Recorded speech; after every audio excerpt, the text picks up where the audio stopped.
Good morning. How we doing? It's another day, and so we have another supply chain attack and worm, of course. Well, kind of another phase of the same worm, I guess. Jay, you want a Vol New coffee mug? I don't even have a Vol New coffee mug, do I? I got t-shirts. I did tell you guys I would put the t-shirts up somewhere. I got to get that going.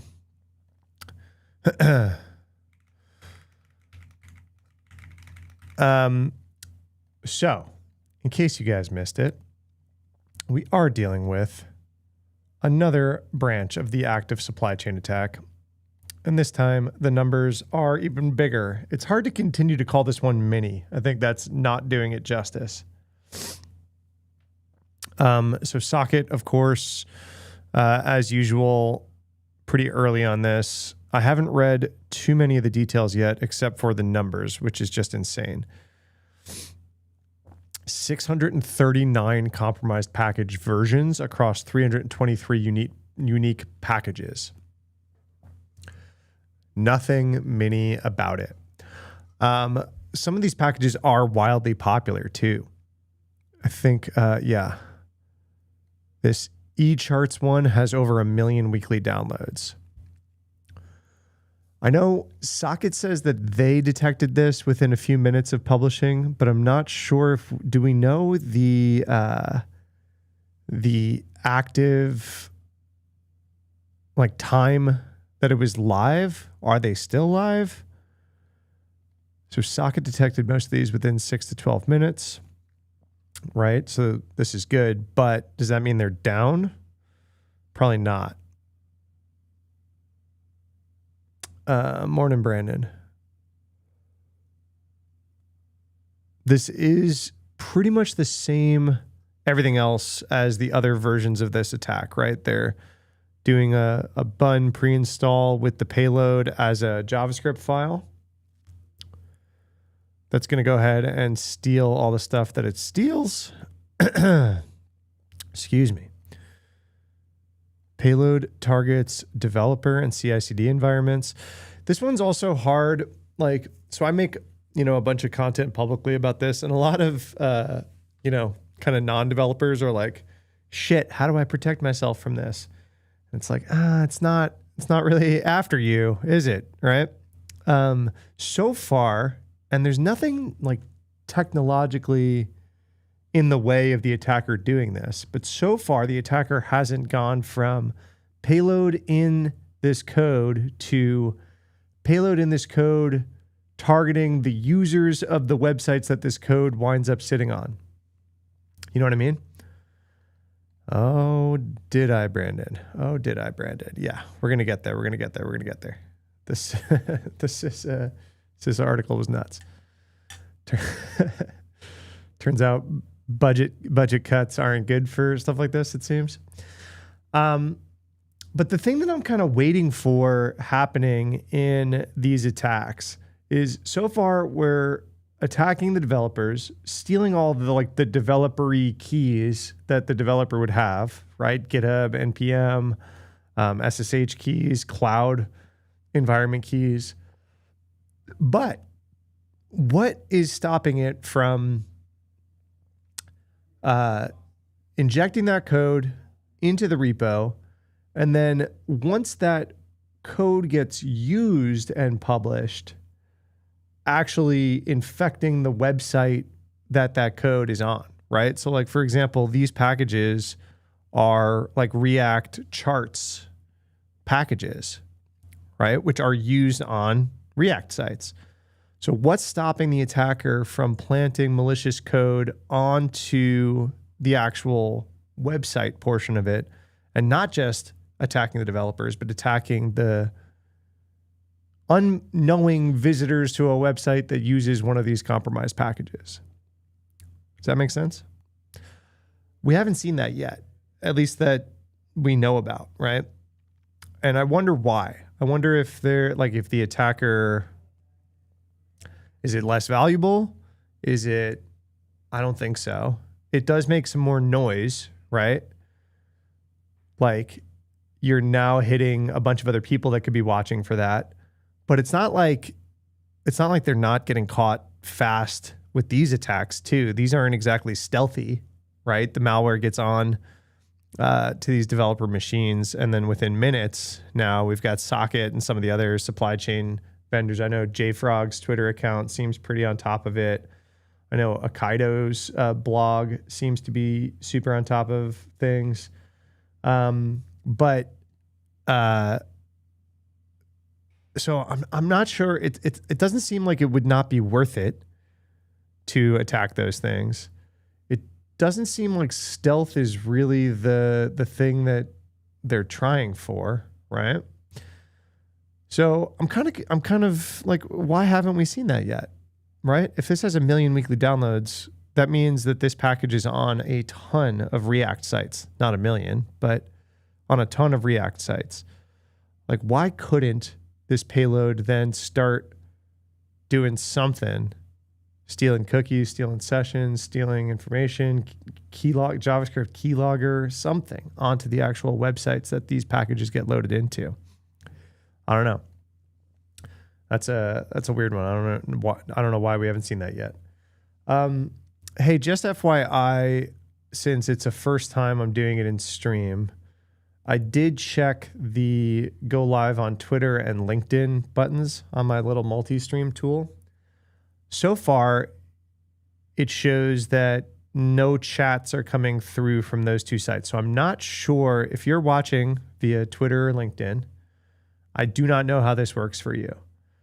I know for sure that if you hop over to YouTube or Twitch, you can chat. If you're chatting right now, I've been live for 12 minutes. As of right now, I've not seen any chats from Twitter or LinkedIn. Could just mean no one's over there yet. I have no idea. But if you're over there and hearing this, I cannot see you speaking. This is the first time I tried to just hit those buttons, because why not? The Bitwarden vuln? Yeah. We talked about it last week. Did I see Marcus talking about malware loaded in vulnerable kernel to disable Sentinel-1 EDR? No. Is that a YouTube video, or is that he's kind of active on LinkedIn? Is that on LinkedIn?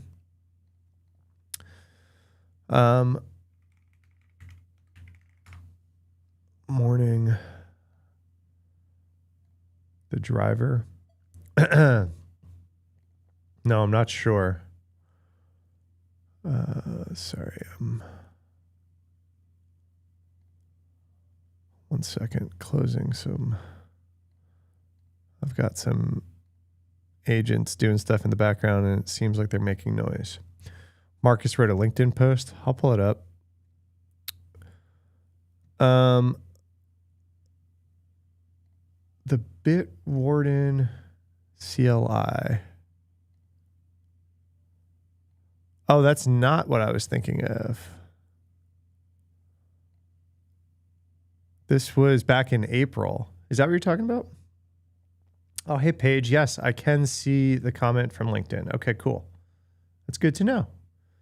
It currently shows 0 people watching from LinkedIn, but that's obviously not true since your chat just came through.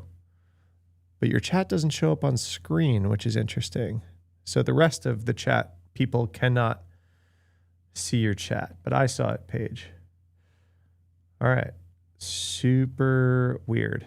Sorry, I use Restream via OBS to do like my multi-streaming, and I'm not quite sure how that all works. But I just figured I'd check the buttons today since we're talking the NPM worm, and I figured a lot of people wanted to talk about it. Hey, AJ, is this what you're talking about, the Bitwarden CLI? We talked about this a few weeks ago. I thought you were talking about BitLocker just now, and I was like, wait a second. You said Bitwarden. Yeah, we talked about that a few weeks ago. We can chat. Do you have any specific questions about it? I'm going to pull up that Marcus LinkedIn post that you were just talking about, Brandon. The EDR killer. Is this what we're talking about? Oh. Interesting EDR killer while investigating a ransomware attack at work targets Sentinel-1 by loading a legitimate digitally signed third-party kernel driver, which has a vulnerability in it. So this is super interesting because he just did a video about like using AI and AI harnesses to detect like these kinds of vulnerabilities in third-party code. Like almost this exact thing. So I wonder if that's where he found it. Well, no, he said he investigating a ransomware attack. The technique they used would work basically on any EDR product, but the code was specifically written to terminate Sentinel-1, which was the EDR the target was running. It's fairly common for attackers to build one-size-fits-all anti-EDR killer that can identify whatever EDR client and killing it.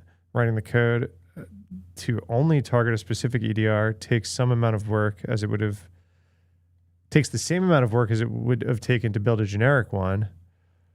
Not only did they deploy an EDR killer specific to the target's EDR, but the vulnerable driver they used is one that is signed for older Windows systems. What up, Kilobyte? Thanks for resubscribing is probably what that was.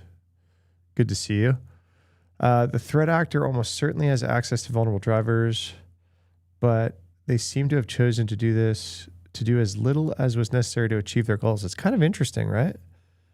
I see this kind of behavior all the time with highly sophisticated state-sponsored actors. They'll keep their full capabilities close to the chest to play what's explicitly needed, but this was a ransomware affiliate.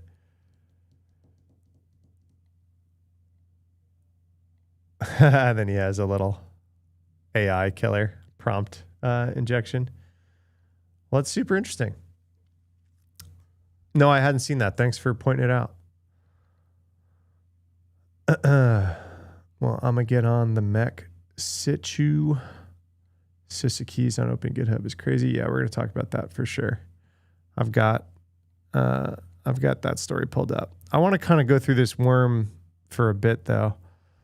So socket identified within a few minutes.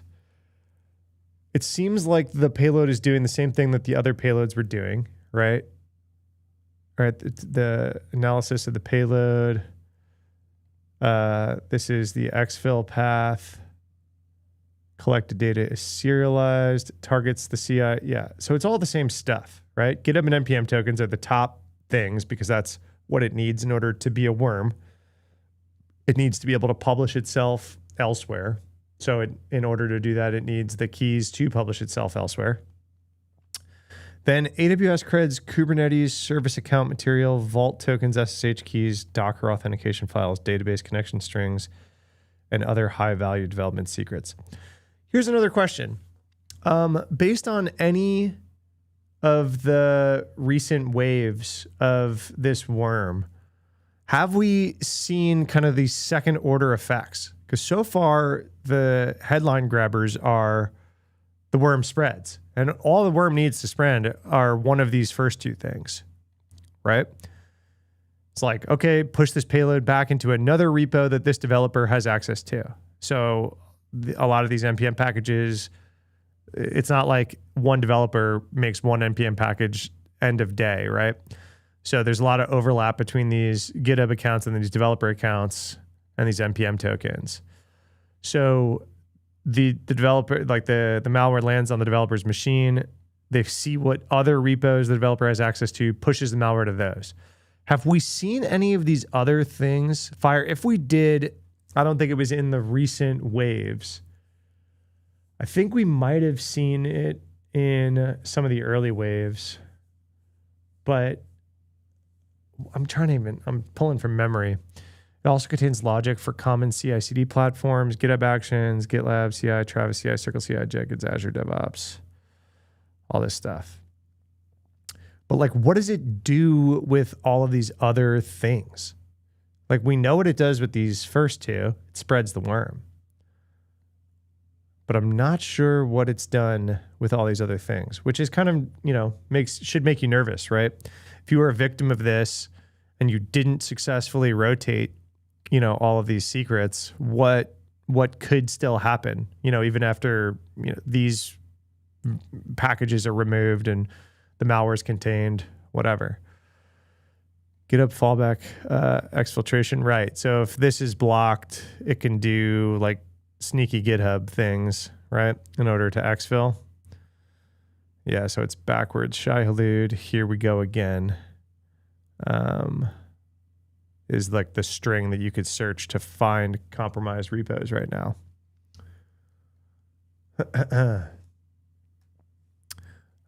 Once again, if you're watching on Twitter or LinkedIn, questionable whether or not I can see your chats. I saw one LinkedIn chat come through. I've seen 0 Twitter chats come through. Don't know if that just means 0 people are over there, which is fine. But if you want to chat, YouTube and Twitch is where chat is definitely working. The NPM propagation logic, we understand. The payload differs from the earlier wave. So they're evolving pretty much so it's already different than TanStack, which was what, last week, the week before? Time is fake. And the intercom payload. The Ant vsample uses a root level index.js. So instead of router init or router runtime, so it uses index.js, a different primary C2 endpoint, a similar payload body. However, the core operational model is consistent. Twitter chat test works. Okay, good to know. I can see it. Oh yeah, Twitter shows up on screen too. So just LinkedIn's not showing up on screen. Cool. Thanks, Adam. I believe these guys are building a mind map and then bundling it for larger, more devastating attack. LI test works. Thank you, people. Thank you. I appreciate you. So I see the LinkedIn chat. It does not show up on screen. I have 0 idea the dark magic that goes on behind OBS and Restream, but I appreciate you guys shouting so that I can see chat. Okay, cool. So this is all the same. The payload is just slightly different. Here's the IOCs. Here's the secret targets. Yeah, this is the thing.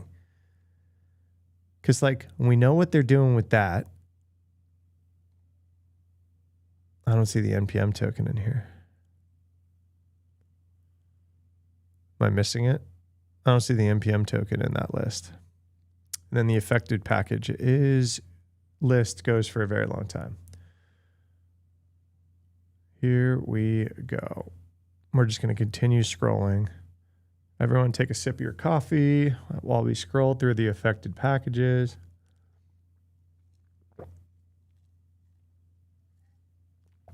Okay. Wow. I'm still scrolling. I'm going to do this to the end. For dramatic effect, we're going to scroll all the way to the bottom.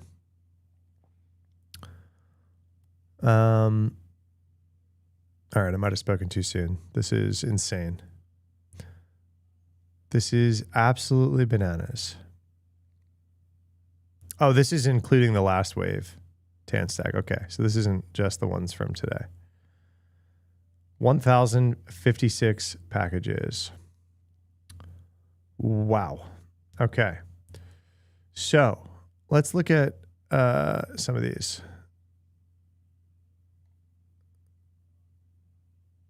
No, I didn't want to. Whoa. I didn't want to open the socket thing. I wanted to open their GitHub. Okay. So AntViz. Look at this. 54 members of this org. And all it probably took was one of them. Due to the impact of an external worm attack, AntV-related NPM packages have been compromised. The infected packages have been deleted, while the remaining ones have been marked as depreciated. Users are advised to carefully identify and download the latest version. AntV is actively contacting NPM registry to have the depreciated packages removed. Interesting. So they're still out on NPM with the malware versions. Super interesting. Here's the GitHub security advisory. Or no, it's not even a security advisory. It's not even like marked as a security advisory. This is just a discussion, huh?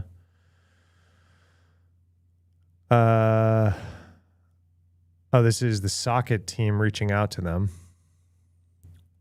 And then that's it. There's no conversation. So if you go to security, nothing. Nothing.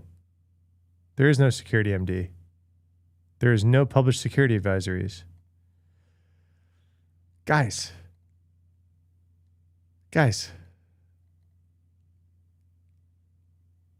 Okay. Okay. What? Sorry. We're going to have to name and shame that a bit. Just a bit.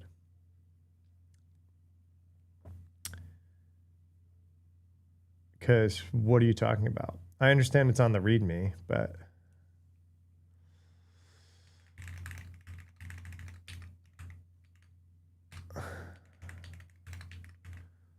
I'll put this on screen for you guys. Come on. Go to the right browser. Boop.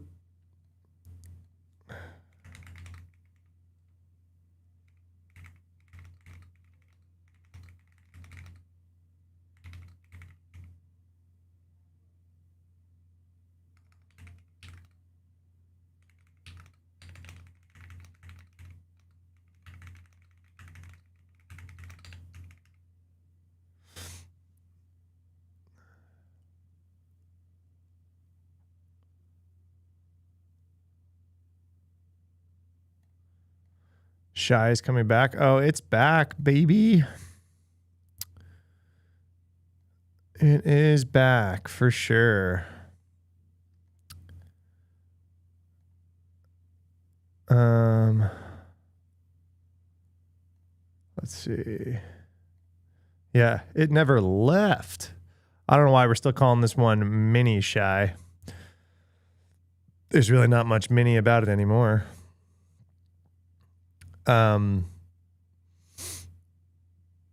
Yeah, this one's nuts.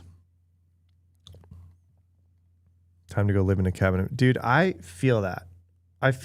Literally, I was like trying to start stream today, psych myself up to start stream today. And I was like, what if I didn't have to worry about this? What a life. What a life. What a life.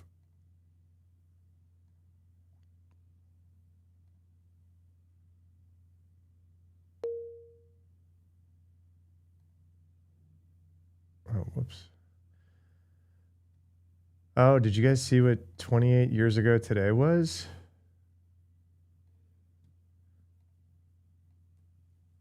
Trivia question, everybody. What was 28 years ago today? Oh, whoops, I pulled it up on screen right away. You're on the weekly Microsoft Dev call and they're going over SharePoint Dev AI. Interesting. What's up, Kilobyte? That's either disingenuous or incompetent to not put a security advisory in a place where people look for it. Yeah, I mean, in their slight defense, in their slight defense,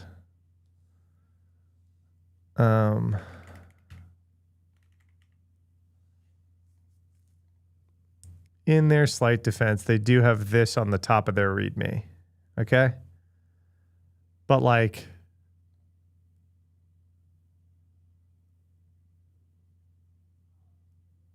you know, you go to a repo. What's like their biggest repo? This one?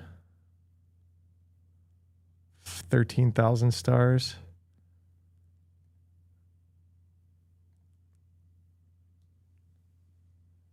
What?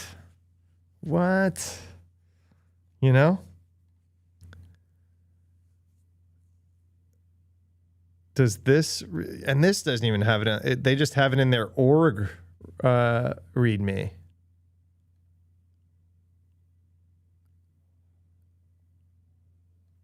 Is that not one of the compromised packages? I think it is. Yeah, it's the first listed one. It's the first listed repo. And you go to this repo, you would have no idea anything's going on.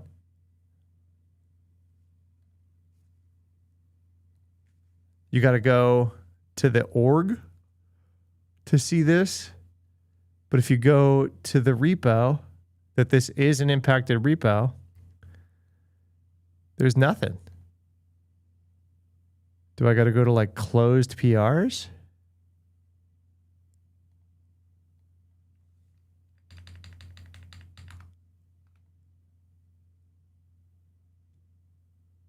This is weeks ago, 9 hours ago. Like, this is a impacted repo.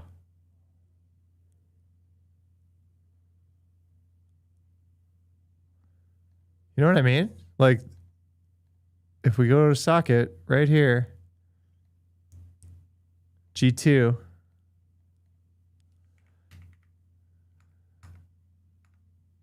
it's right there. Impacted packages, impacted versions. Super weird, right? What's up, S. Robertson?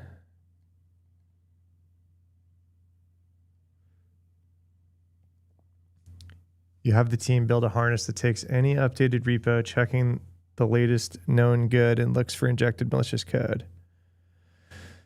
Yeah, I mean, that's a good call.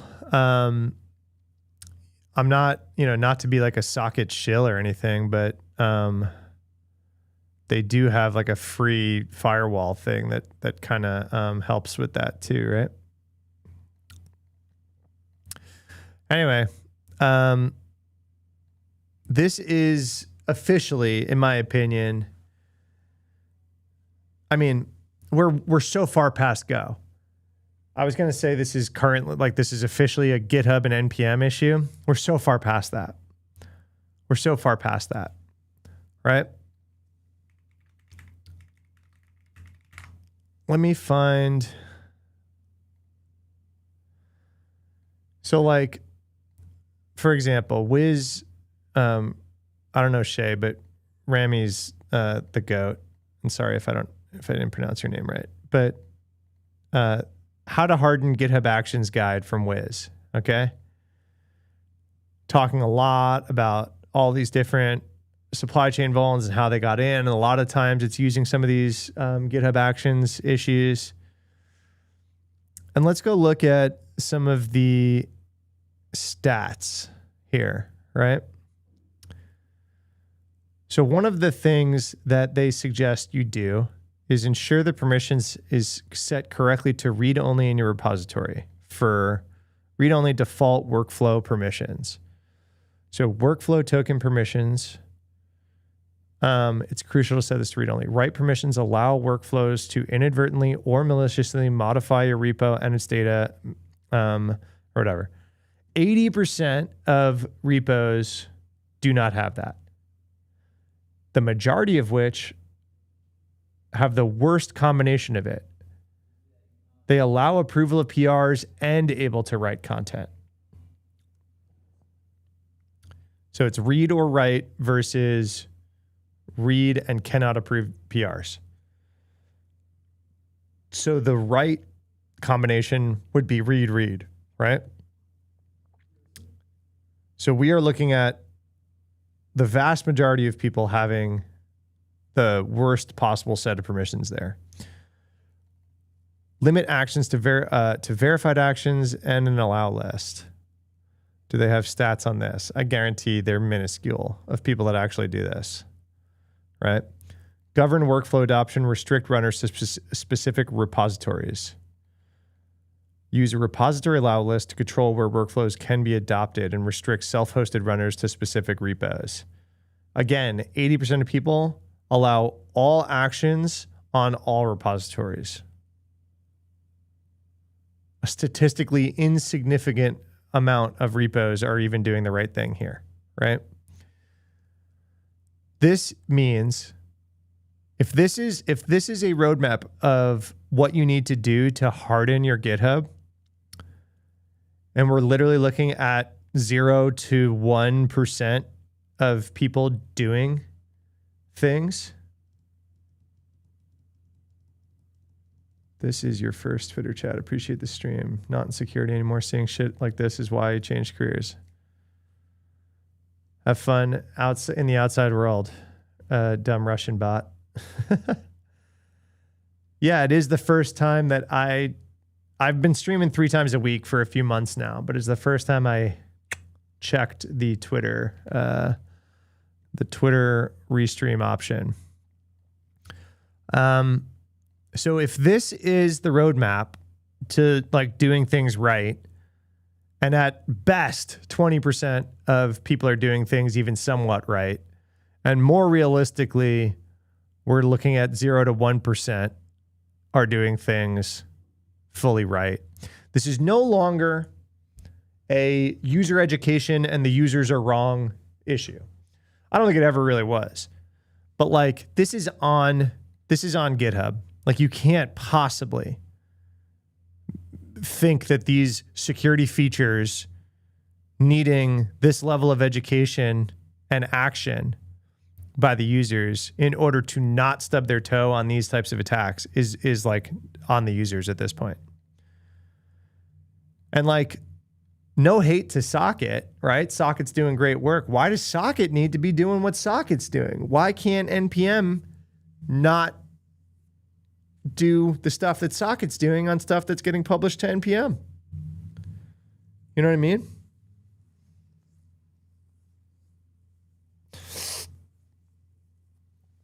I don't know. That's kind of wild. What's up, JG Wentworth? Everyone hat tip to the 28 years ago. Let's get my dumb face out of the way here. 28 years ago, we had a bunch of hackers, a bunch of which are still in the industry. Mudge was CISO of Twitter for a little while. Weldpond founded Veracode. Space Rogue works at where now? Huntress? Right? Joe Grand was doing like the DEF CON badges for a while. I unfortunately don't know these 3 offhand, but went before Congress and were like, we could turn the internet off if we wanted to. It was like the first, let's scare a bunch of legislators about security stuff.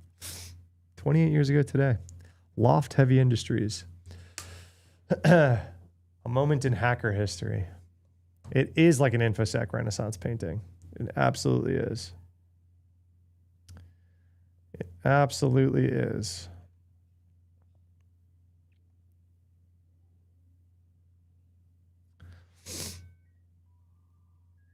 Hey, thanks for subscribing.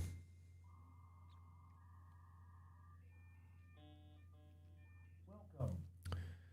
Space Rogue is a Shmoobus brother. I know I saw him at B-Sides SF this year. I don't think he remembered me from the Shmoobus. I also was 22 years old or something like that when the Shmoobus happened. So I probably looked a little bit different, as did we all.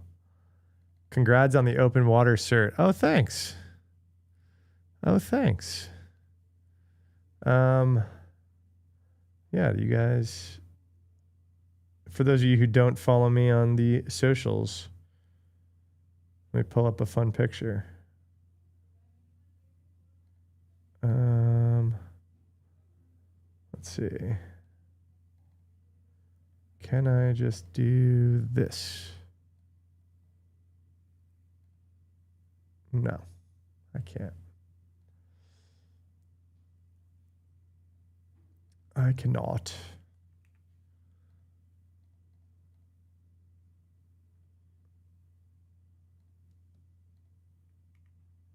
I was going to pull up a picture, but I don't think that would be super easy.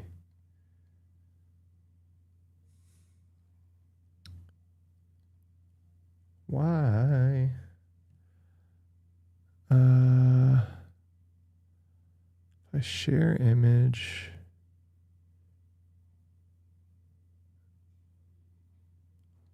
Or if, can I like save it?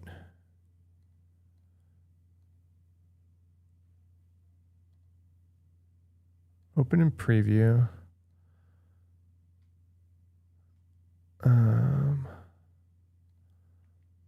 just going to take a screenshot. You would think I'd be able to like open a picture. There we go. Hey, that's me. I'm wondering, like my ears are still kind of messed up. I gotta buy these earplugs that they have. Been too long since I've dove. Need to get back into it. Too many expensive. What are your other expensive hobbies? Because this scuba shit has been expensive. This has been very expensive.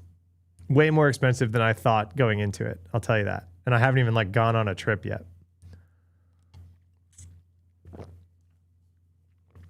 Brandon, you should keep messing with the scam job recruiters. So yeah, the thing I was most nervous about with going to get scuba certified was my ears, because I do have like a harder time than the average bear, like popping my ears. I've had like issues on planes and stuff in the past. And so I was like worried about it, and I was right. I was right to be worried about it. So that was the hardest part for me for sure. Motorcycle touring, but scuba may be more expensive. Yeah, dude. So you sign up for the class, and the class is like not exactly cheap, but the price of the class, you're like, oh, get scuba certified for like a few $100. I'm like, all right, cool. Then, and that it includes all your equipment rentals. Cool. It doesn't include the equipment that you have to buy, not rent. They don't rent you fins, mask, snorkel, boots, and then like a safety buoy. And then of course you got to like buy a bag, a mesh bag to put all that in. Was that it? Yeah. So it was like a few $100 for like the mandatory equipment that you needed to buy in order to take the class, right? Then the dive fee at the park where we went 2 days was $40 each. So that was another $80. So like all in all, that whole thing was probably about, instead of like, I don't know, $400 or whatever it was advertised as the course, it probably cost about double that by the time I bought all the equipment that I needed to buy and the dive fees. So it's probably like $800. And then, and this is probably a me thing, but then I'm doing this because I'm speaking at this conference in a few weeks.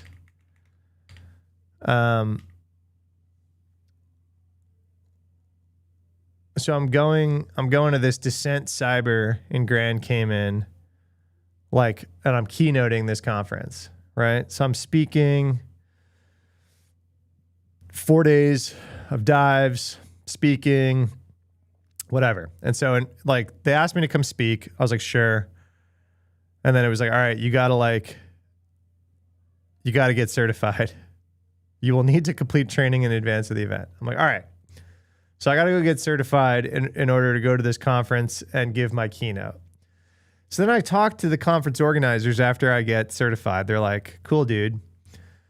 They're like, hey, so did you get advanced certified or just open water certified? And I was like, oh, just open water certified.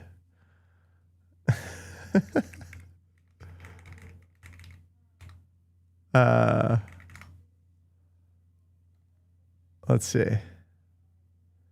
Let's see, guys. Let's see if I can find this like tree.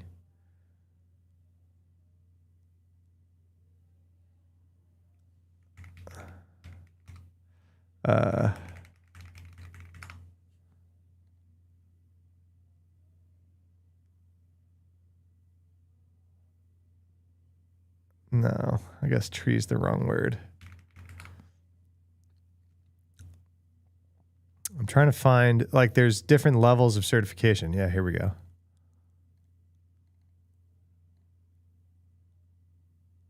What is this?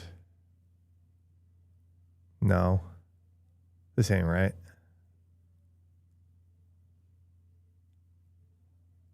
This ain't right.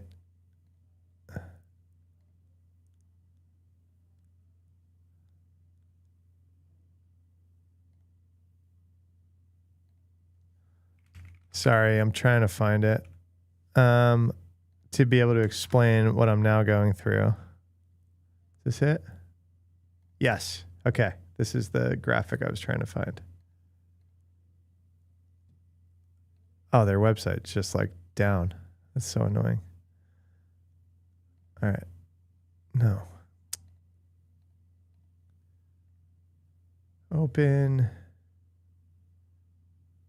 image in new tab. Will that do it for me? I mean, the resolution sucks, but this will do it. All right. Sorry for the detour here. So, like, I just got open water diver, right? Sorry, the resolution sucks. The website's down. I had to like open this from, oh, is it up now? Yeah, okay. That's better. So I got this open water diver thing, right? So then I called the conference organizers because I'm going to speak down there.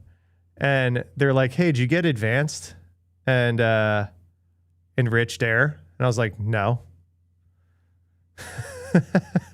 They're like, okay, well, you won't be the only one, but like most of us will be diving with enriched air and going deeper than you'll be allowed to go if you're just open water on some of the dives. I was like, all right, well, shit. So, no, you can go straight from open water into advanced. It's just another like 2 days of work. It's like 5 more dives. So I did 4 dives to get open water. I got to do 5 more to get advanced, but that's like during the course. And then enriched air, where's that? Down here, enriched air diver.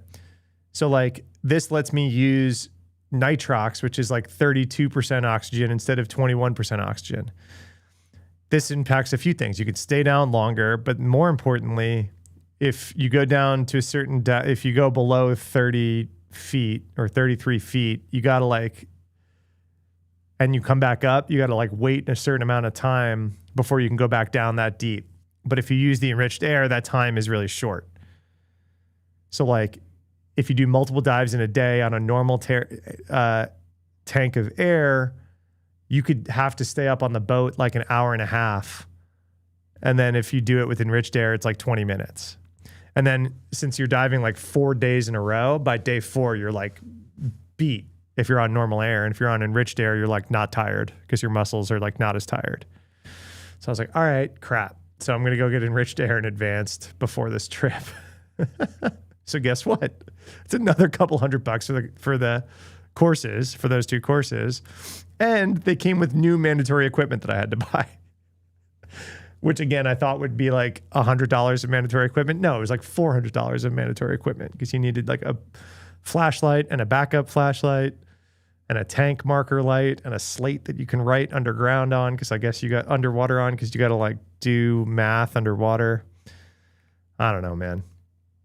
It is a rabbit hole of a hobby for sure. So now that I'm like over $1,000 into my training, before I've even taken a trip, I better use this damn skill set, huh? That's more than you ever got. Yeah. So advanced, I guess, lets you go down to like 120 feet. So I'm gonna go down to 120 feet. The lake that picture was from was only 20 feet deep.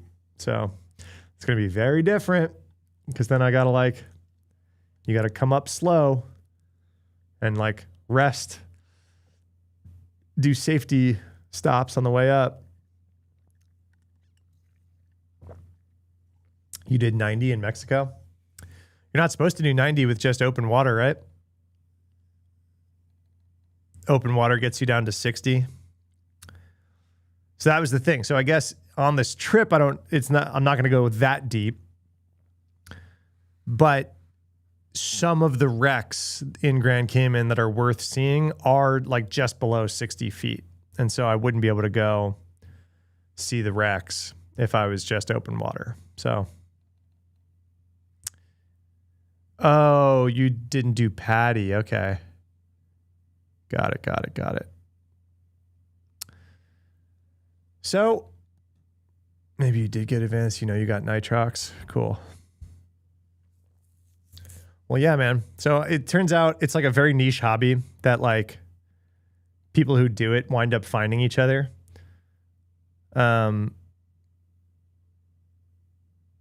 So like a bunch of these guys in cybersecurity that were into diving kind of like found each other, and the group got bigger over the years because it's like, how many of us actually do it? And they were like, you know what? We could probably start a conference. Look at, we got like 10, 15 guys traveling all over the world. We're all in cyber. We could probably start a conference doing this. And so that's what they did. And they did it last year for the first time. And so it went so well that, yeah, they're doing it every year. They caught some big sponsors. I think it's like 50 people. They buy out the whole hotel basically.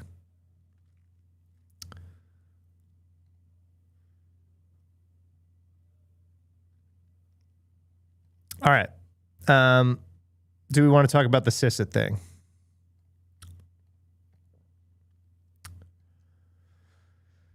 Cybersecurity deep divers. Yeah. You'll have to look into that conference next year. Yeah. Come on down. I think the other keynote, I'm one keynote. I think the other keynote is the CISO of the NFL.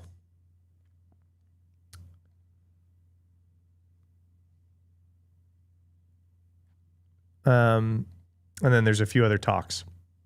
It's mostly like, I think it's mostly like a chill networking, a few talks, kind of thing. It's not, it's mostly about like coming and hanging out and meeting. All right. This was a big deal, right? So if you got some context you guys need to know is the US government has their own, like their entire own basically version of AWS called GovCloud. They paid AWS enough so that the government doesn't use US East 1 on, console.aws.com or whatever, right? Like they have their own version of it.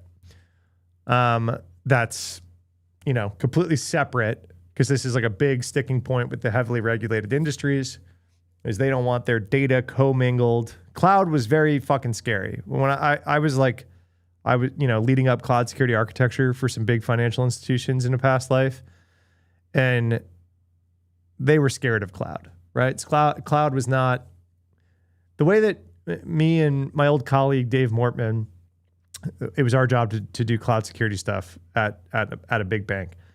And the way that we like to word it is that when we got to the bank's policies were basically thousands of pages of documents that said, don't do cloud. Like quite literally. It was like, the bank's information needs to stay in the bank. This is our network. That's not our network. This is our network. Here's all the things that need to stay on our network. Here are the things that are allowed to leave our network.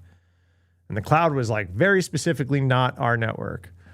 So we like to say we got there and all the policies were basically don't do cloud. And then all of a sudden it was like, hey guys, we're going to try to do cloud. Like, because all the developers here obviously would like to do cloud. And so, that was a big cultural shift. We had to like rewrite a lot of policies. The government, on the other hand, instead of like rewriting a lot of policies that said, oh, this stuff can go live in the cloud, they went and talked to AWS and were like, we want our own version of that. Okay. So it's completely separate from everything else. It's called GovCloud. The other bit of context that's important to know is that pretty much every developer at some point is going to stub their toe on this. It's maybe a slight exaggeration, but this is super common. Even security-minded developers accidentally wind up pushing keys to GitHub that they didn't mean to, right? So this isn't good, and there's like many things that you can do nowadays to make sure that this doesn't happen. But let's look at this actual incident, right? A contractor for CISA maintained a public GitHub repo that exposed credentials to several highly privileged AWS GovCloud accounts with a large number of internal CISA systems. So this is like particularly spicy. This was a public, a redacted screenshot of the now defunct private CISA repo maintained by a CISA contractor, which obviously was not private. Just because you put private in the name, this is really, really funny screenshot. Private CISA public. Same story. It was on 2008 Big Bang JP. Yeah. I'm talking like 2016 B of A, something like that. 2017 B of A. That's a really, really funny screenshot. Private dash CISA, and then immediately the word public right after it. All right, so Krebs got a tip. Researcher with security firm GitGuardian. Yeah, they do a bunch of like GitHub security stuff. His company constantly scans public repos on GitHub and elsewhere for exposed secrets. So GitHub also does this, like themselves. The problem is this is just like regexing, right? So it's not going to catch everything. They're just kind of like regexing public repos to see if they can find security keys that shouldn't be out there, right?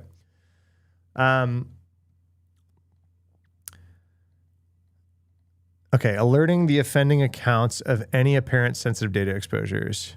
He said he reached out because the owner in this case wasn't responding and the information was highly sensitive. So basically, GitGuardian was like, no response. Let's go to Krebs. GitHub repo that was flagged was named Private CISA. It harbored a vast number of internal CISA, DHAS creds, and files, including cloud keys, tokens, plaintext passwords, logs, and other sensitive CISA assets.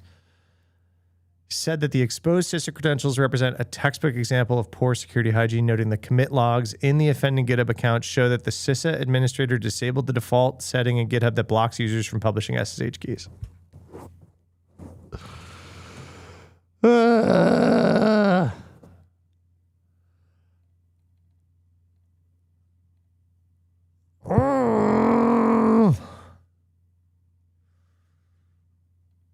Oh my gosh.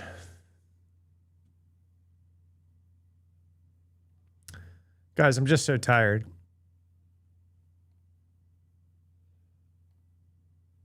So there is a setting in GitHub that by default blocks you from accidentally publishing SSH keys or other secrets into public repos. And the CISA admin had disabled that setting.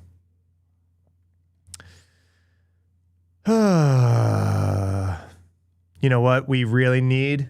You know what we really need to be able to hack all of this stuff? Mythos. We need Mythos. We need the AI super hacker. What are we going to do when the AI super hacker is out and we got people just turning off default settings and pushing secrets to public repos? Yeah.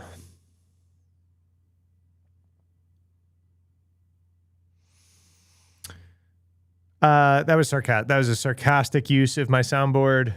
No, we do not need the AI super hacker. The AI super hacker is not industry changing this kind of stuff.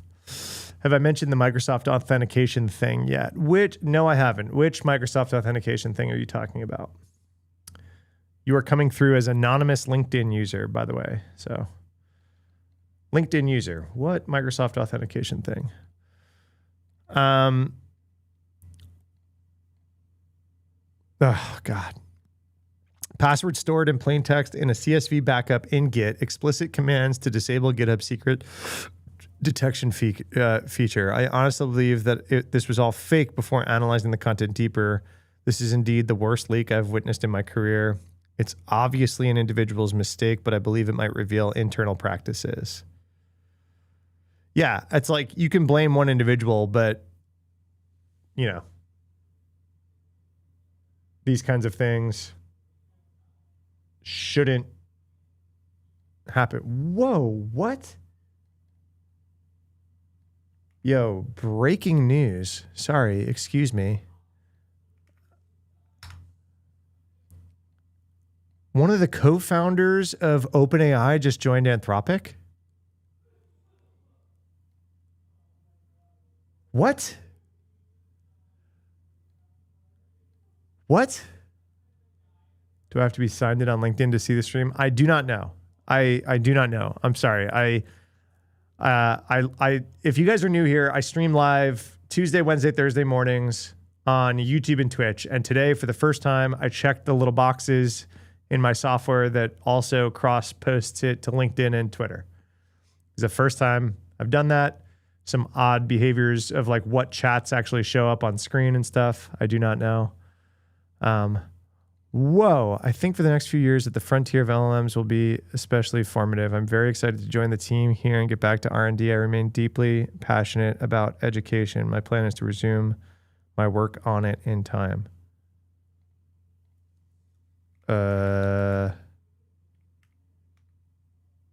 Whoa. That's a thing. That's a thing. Karpathy joins. This is a funny response. It's like KD joining the 72-9 Warriors. Yeah. Yeah, kinda, huh? Holy shoot.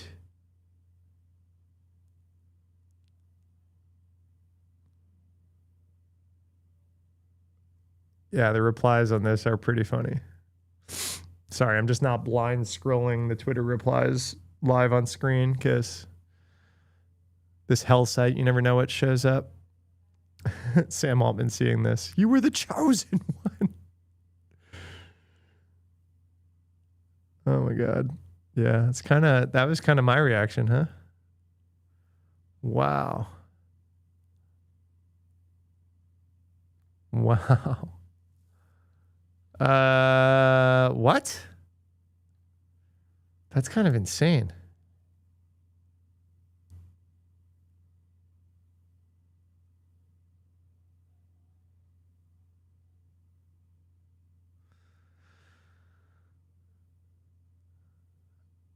Oh man, sorry. Just totally distracted on that. That's huge news. All right, let's get back to this CISA leak. So this is obviously pretty egregious. Where were we? This might reveal internal practices, right? So like, yeah, this is one person's mistake, but like, what does this say about what kind of guardrails they have in place to catch this kind of stuff, right? Never mind, like even the industry guardrails, like GitGuardian screaming at them saying, "Hey, you did this, you did this, you did this," and that even went unanswered. It's like, okay, that's not one person's. You can't just like point at a contractor and be like, well, a contractor did some dumb shit, right? One of the exposed files titled Import AWS Tokens included the administrative creds to 3 AWS GovCloud servers. Fucking insane, right? Another file exposed in the public GitHub repo, AWS Workspace Firefox password.csv, listed plain text username and passwords for dozens of internal CISA systems. Oh my God. Mythos! Oh my God. Oh my God. The AI super hacker is here and we're publishing plain text passwords and CSVs to public GitHub repos. What are we going to do? Listed plain text usernames and passwords for dozens of internals. Oh my God. I just read that. Sorry. Landing zone DevSecOps, secure code developments environments. Well, at least they put the sec in DevOps. You know, they might be putting plain text passwords into a CSV file on a public GitHub repo, but they called it DevSecOps instead of just DevOps. So we're good. We're all good here. Security solved. It's called DevSecOps, everybody. Fudging A. The AWS key, he tested the AWS keys only to see whether they were still valid to determine which internal systems exposed accounts could access. He said the GitHub account that exposed the CISA creds exhibits a pattern consistent with the individual operator using a repo as a working scratch pad. Yeah, but it was public. The use of both CISA-associated email address and a personal email address suggests the repo may have been used across differently configured environments. The available Git metadata alone does not prove which endpoint or device was used. Yeah, so we don't know if this was this person's personal device or not. Got it. Validated that the exposed creds could authenticate to 3 AWS GovCloud's account at a high privilege level. Yo, the guts for this security researcher to see these creds, go to GovCloud and test them. I would expect the helicopter to land on my roof. You know what I mean? I would expect the helicopter to land on my roof if I took some stolen creds and logged into GovCloud just to see if they were still valid. That takes some nuts, man. He said the archive also includes plaintext creds to CISA's internal artifactory, a repo of all code packages used to build software. If I wonder if these creds had write privileges. Could we have uploaded malicious repos into Artifactory, right? Bad. This would be a prime location to move Lattery, backdoor, and some software packages. Every time they built something new, it would deploy the backdoor. Yeah. Artifactory is like crown jewels, for sure. In response to questions, a spokesperson for CISA said the agency is aware of the reported exposure and is continuing to investigate the situation. Really? They still employ a spokesperson? You would have thought with all the budget cuts, they wouldn't have been able to even respond to this email. Currently, there is no indication that any sensitive data was compromised.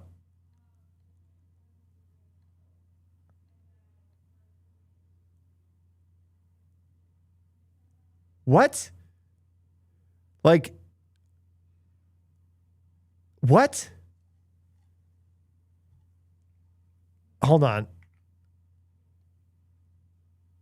Being able to see that top screenshot and that sentence on the same screen is... Hold on. This is really funny.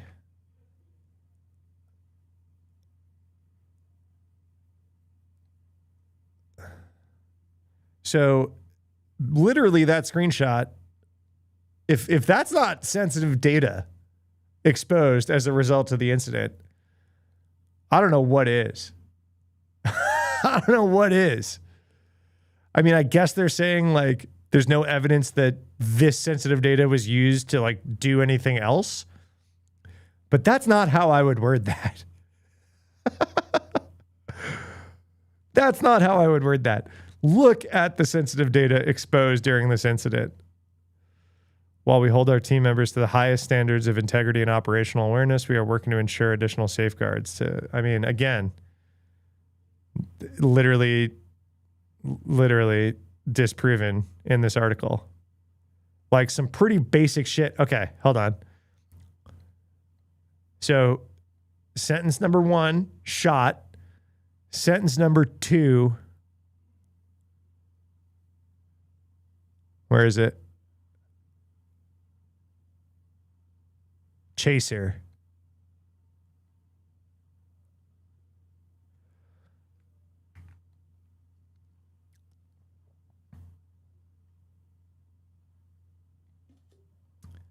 Shot, chaser.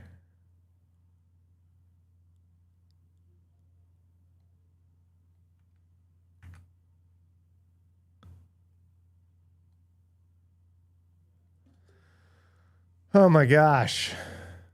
That's absolutely insane.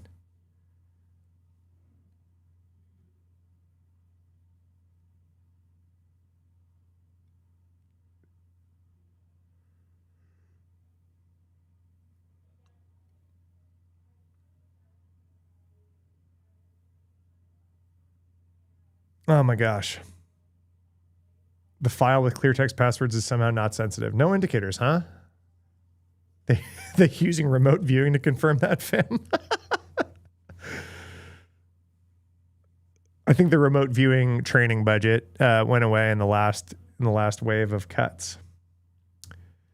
Guys, I'm not one to throw stones, but that's a bad response when this is what's going on in the rest of the article, right? A review of the GitHub account and its exposed passwords show private CISA repo was maintained by an employee of Nightwing, a government contractor, who declined to comment.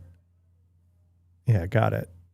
But the contractor had admin passwords to GovCloud, so don't care. Don't care. CISA is currently operating with a fraction of its normal budget and staffing levels. Lost nearly a third of its workforce since beginning the second Trump admin. The now defunct private CISA repo showed the contractor also used easily guessed passwords for a number of the internal resources. For example, many of the credentials used a password consisting of each platform's name followed by the current year. Oh my God. Again, shot, chaser.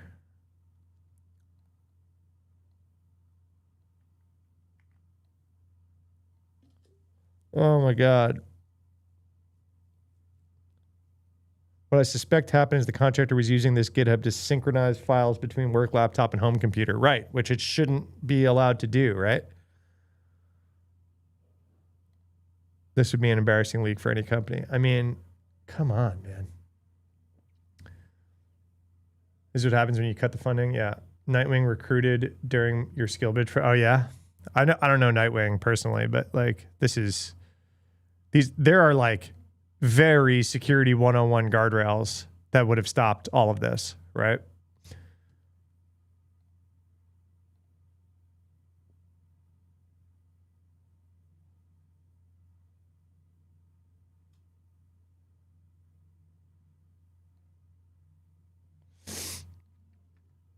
Oh my gosh. Dictionary passwords in Gov AWS sounds like a comedy skit. I mean, this is crazy. This is crazy. I think I just figured out what short I'm making today, huh? All right.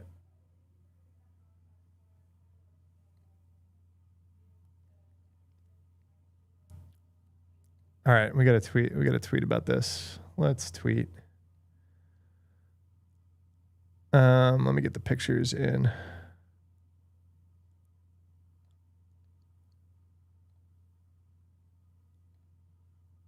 Okay, we got that.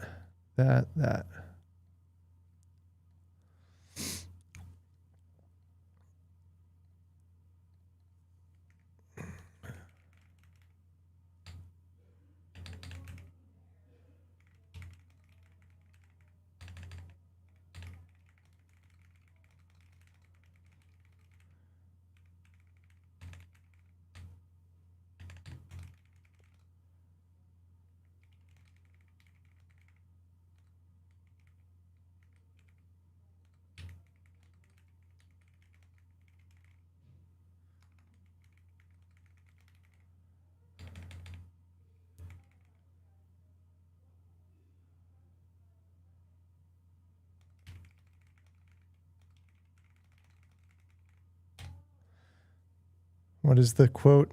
We hold our team members to the highest. Yeah, let me just copy it.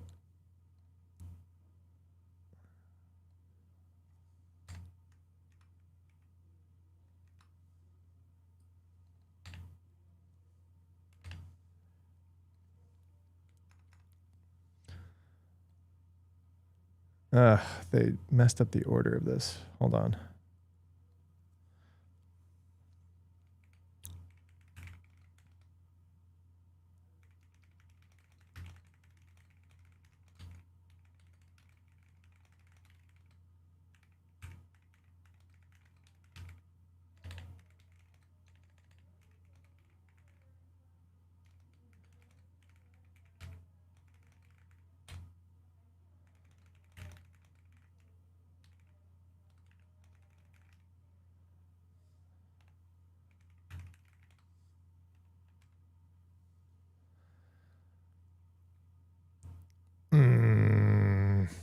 Oh my gosh.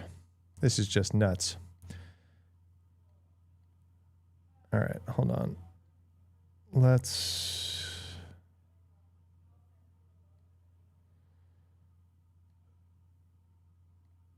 let's do that one, and then that one, and that one.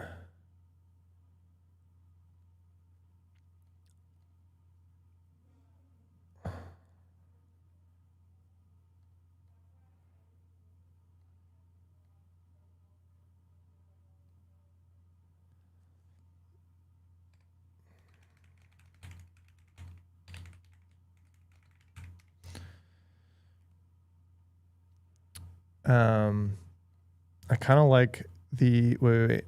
I really like this screenshot too. The private CISA public.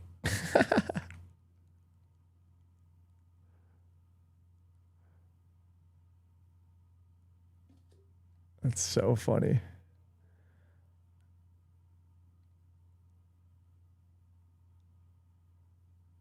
No, not. Let's just post this.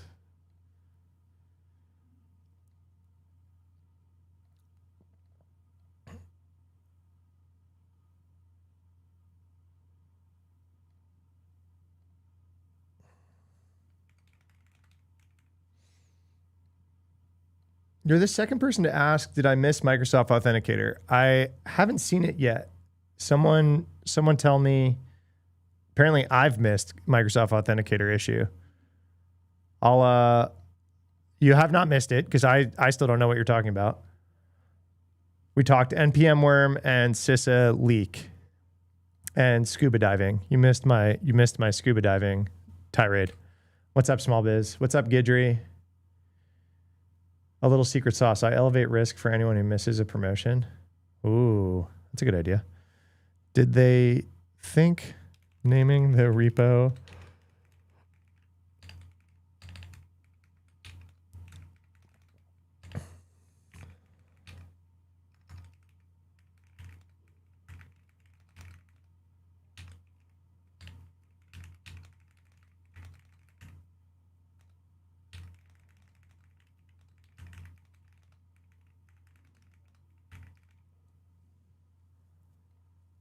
It's so funny. If you name it private, swipe or no swiping.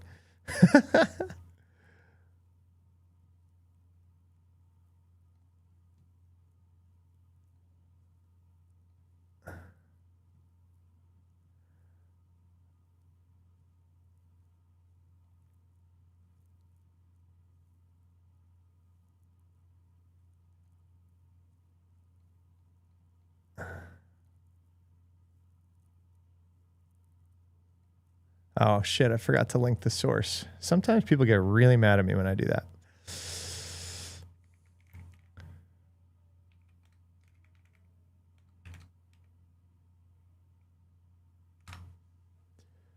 All right. Microsoft Authenticator. What did I miss? I literally, it hasn't even come across my Twitter, whatever you guys are talking about. Is there an article?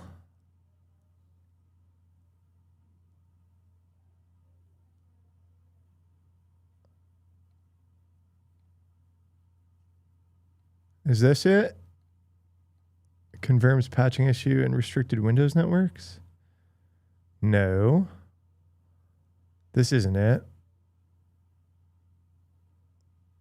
What are you guys talking about? Two different people said Microsoft Authenticator issue. Nothing's in my feeds. Nothing's in my Twitter.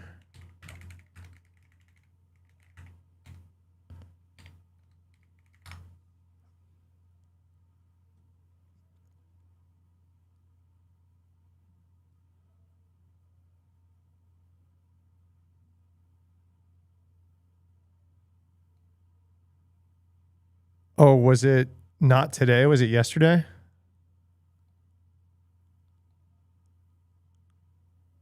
Was it just this vuln?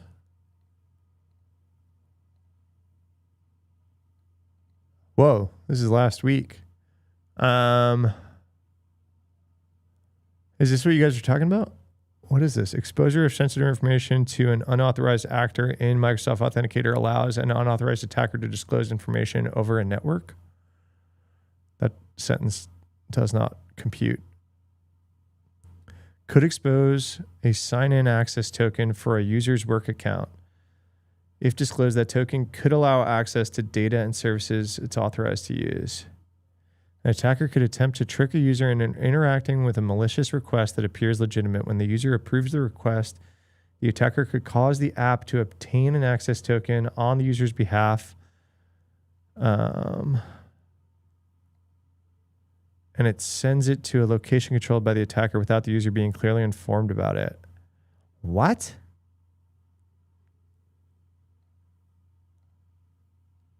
That sounds bad.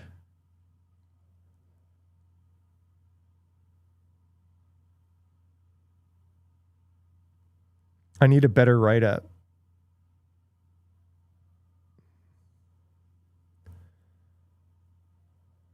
I'm looking.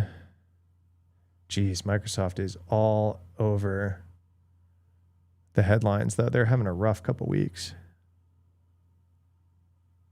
Just one of those decades for Microsoft, you know? Just one of those decades. I don't see it. I literally don't see an article.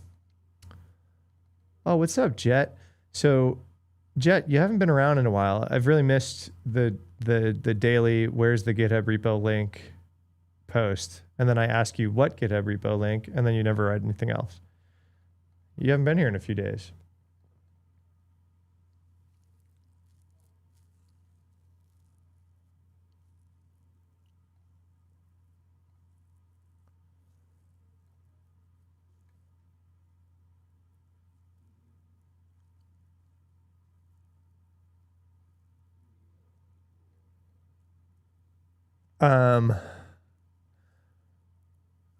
It's a token leak. What's up, Francisco?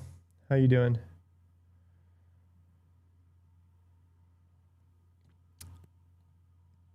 I can't find like any other write-up about that authenticator vuln, and that vulnerability disclosure page leaves some to be desired.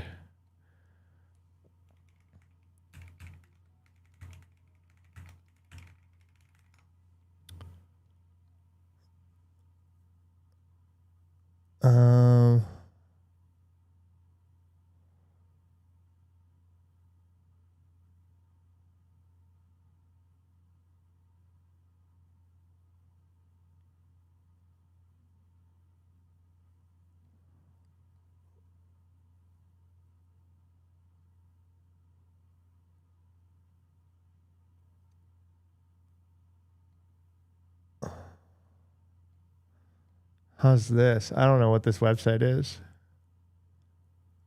Is this the CVE? That might be better to search for. Authenticator token disclosure risk. AI generated header image.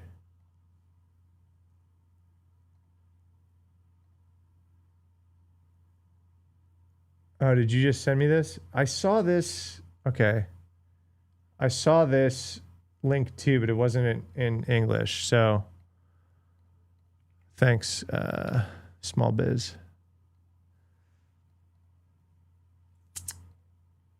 Ugh, God. LinkedIn safety broke that click.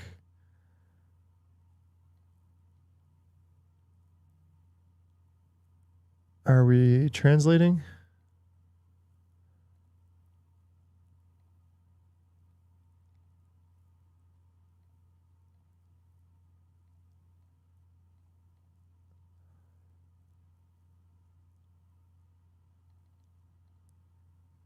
Broadly discusses the answer. Sensitive information can fall into the hands of unauthorized users.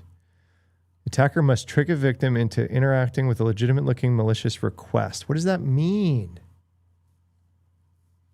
Why would you word it like that? What does interacting with a legitimate-looking malicious request mean?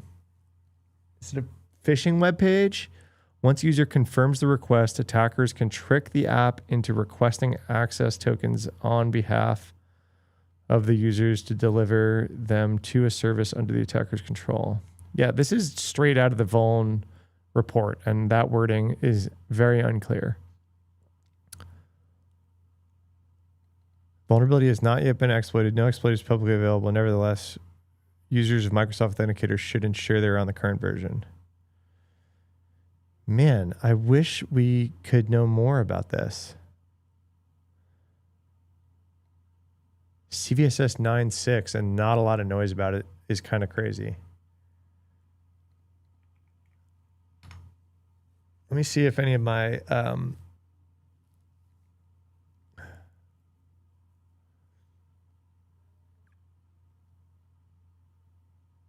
threat intel feeds talk about it. Sorry, I'm like, this is kind of a slow part of stream because I'm trying to figure out this one because it like would be pretty big deal, right? Wow, no one has written about it. Not a single news article about that vuln is kind of crazy.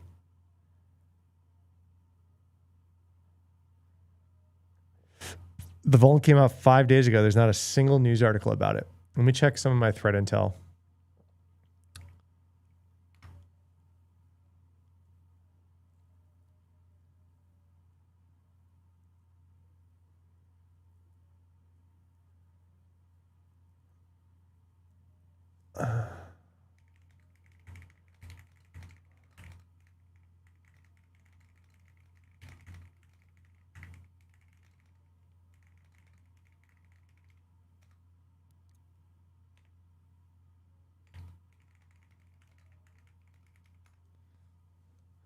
Yeah. Literally at 7:30 this morning, it's in one of my threat intel feeds, and it's just like a link to that Microsoft thing and not a lot of chatter. That's really weird. That's really, really weird. That's really weird that not a lot of people are talking about that one. And I'm having a hard time like really understanding the attack.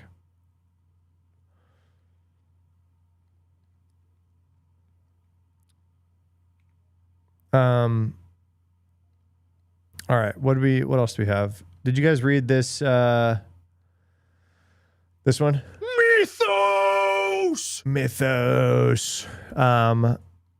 Cloudflare was part of the Glasswing project, and they came out with their findings, what it showed them. I caught a bit of like a tweet summary about this. I haven't read this particular article yet, though. So let's do that together.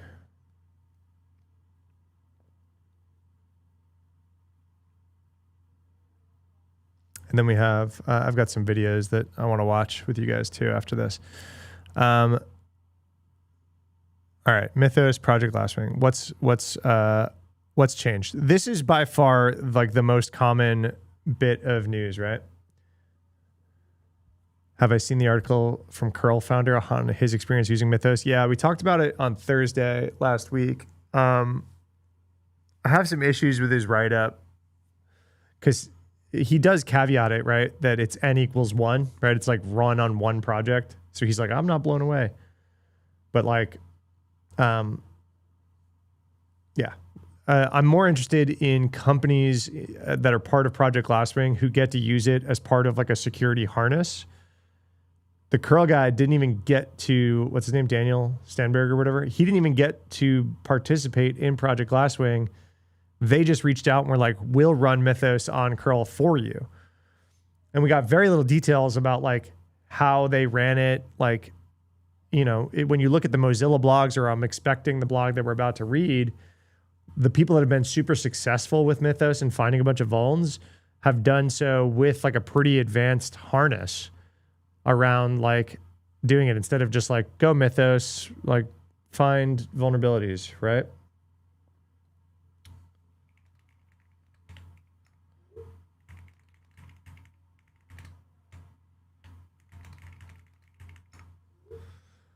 All right. So the one, like this is like a very, very common bit of feedback that we're hearing about Mythos is that like, yeah, you can find the vulns.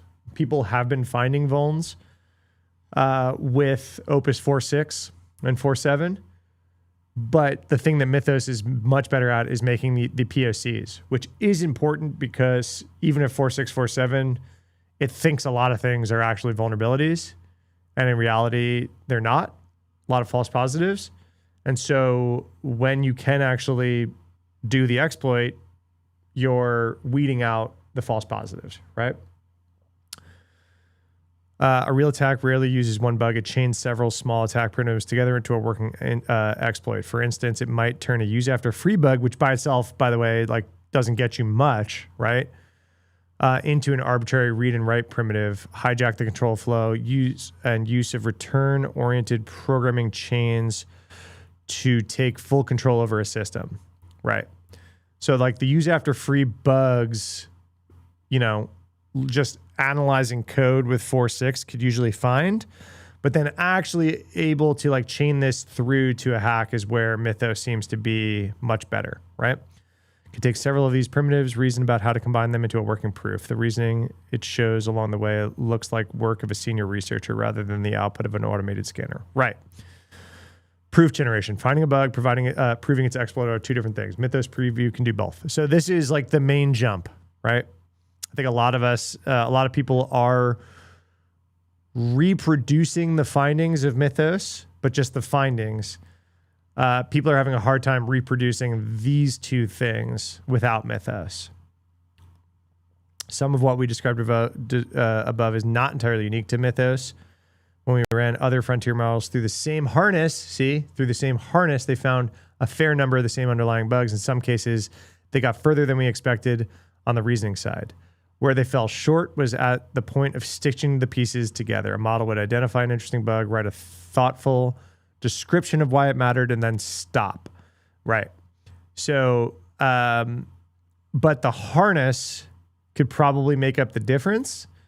But this is where like there's not a lot of like open source harnesses that people could just use. A lot of this is stuff of super senior researchers that were already good at finding vulns, right? Sorry, one sec. Just gotta make sure I'm good.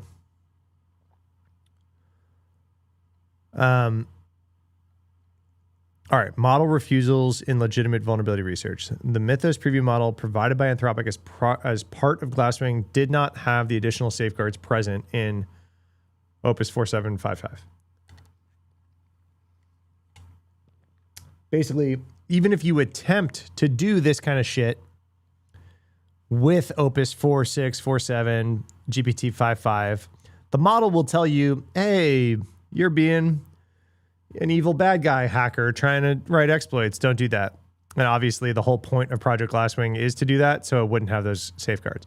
Despite this, the model organically pushes back on certain requests, much like the cyber capabilities that made it useful for vulnerability hunting. The model has its own emergent guardrails that sometimes cause it to push back on legitimately security requests. That's interesting. So even without the hardcore guardrails, Mythos still takes some convincing. I can't help with this. You're asking me to find a vulnerability and then actively exploit it. That's offensive action against a real system, and nothing here establishes that you're authorized to attack it. That's funny. It initially refused to do vulnerability research on a project, then agreed to perform the same research on the same code after an unrelated change to the project's environment. Nothing about the code being analyzed had changed. In another case, the model found and confirmed several serious memory bugs and then refused to write the exploit. The same request framed differently got a different answer, and even the same request can produce different outcomes across runs due to the probabilistic nature of the model. This is kind of like maddening, right? About AI usage is like, it's completely non-deterministic, right?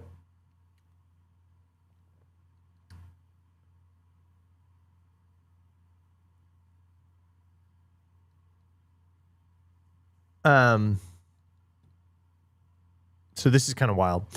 This matters because while the model's organic refusals and guardrails are real, they aren't consistent enough to serve as a complete safety boundary on their own. And this kind of defeats the purpose of Project Glasswing, right? So like Project Glasswing and Mythos previews should not be making the participants jump through these hoops to get the model to do the things that you're giving it to do. Like the whole point of Project Glasswing is to do this kind of vulnerability research, right? That's kind of insane. Making it appropriate for broader use outside of controlled research like Glasswing. Signal to noise problem. One of the hardest parts of triaging security vulnerabilities is deciding which bugs are real, which are exploitable, and need fixing now. This was a hard problem even in the pre-AI world. Yeah, I mean, it's like the problem. AI vulnerability scanners and AI-generated code have made it worse. And at Cloudflare, we've built a multiple post-validation stages to deal with it. This is anyone who's like using this at a high level and enjoying the results has like the harness with post validation steps. Two factors dominate the noise rate. C and C++ give you direct memory control, and with it, bug classes like buffer overflows, out-of-band reads and writes that memory safety languages like Rust eliminate at compile time. We saw consistently more false positives from projects written in memory unsafe languages. Interesting. Model bias. A good human researcher tells you what they found and how confident they are. Models don't. Ask a model to find bugs, it will find them. Whether the code has any or not, findings come back hedged with possibly, potentially, could in theory, and the hedge findings vastly outnumber the solid ones. It's a reasonable bias for an exploratory tool. It is ruinous one for a triage queue, where every speculative finding spends human attention and tokens to dismiss, and the cost compounds across thousands of findings. Right, but wouldn't multiple post-stage validations, I mean, obviously, yeah, you're going to eat tokens, but shouldn't you not eat human attention if you're doing the multiple post-stage stuff? Mythos Preview represents a clear improvement here, particularly in its ability to chain primitives, combining multiple vulnerabilities into a working POC rather than reporting them in isolation. A finding that arrives with a POC is a finding you can act on. Right. Our harnesses are deliberately tuned to over-report, so we see more and miss less, which comes with a lot more noise. But at triage time, Mythos Preview's output has noticeably higher quality, fewer hedge findings, clearer reproduction step, and less work to reach a fixed or dismissed decision. Super interesting. Why pointing a generic coding agent at a repo doesn't work? Yeah, for sure. This is like kind of where everyone outside of Project Glasswing is right now, right? When we first started AI-assisted vuln research last year, our instinct was the obvious one. Point generic coding agent at repos, ask it to discover vulns, which honestly is not a bad place to start. If you ask even Anthropic, kind of their starting points, this is their starting points. And everybody is going to like start here and then evolve based on the shittiness of the findings, to put it bluntly. This approach works in the sense that the model will produce findings, but it doesn't work in producing meaningful coverage of a real code base and identifying findings of value. There's two main readings. Context, yeah, you're going to run out of context, right? And then throughput. A single stream agent does one thing at a time, but real code bases need many hypotheses against many components at once. The ability to fan out further when something interesting turns up. You can drive a single agent harder, but at some point you stop being limited by the model and start being limited by the shape of the interaction itself. Using the model directly in a coding agent turns out to be fine for manual investigation when a researcher already has a lead and wants a second pair of eyes. However, it's the wrong tool for achieving high coverage. Once we accepted that, we stopped trying to make, this was even with Mythos Preview, do the wrong job and started building the harness around it instead. I mean, this is the lesson that literally everyone is learning right now, basically independently. It's like evolution consistently produces crustaceans, whatever that word is called, right? Crabs keep evolving. Everyone doing security research with models evolves towards making their own harness, right?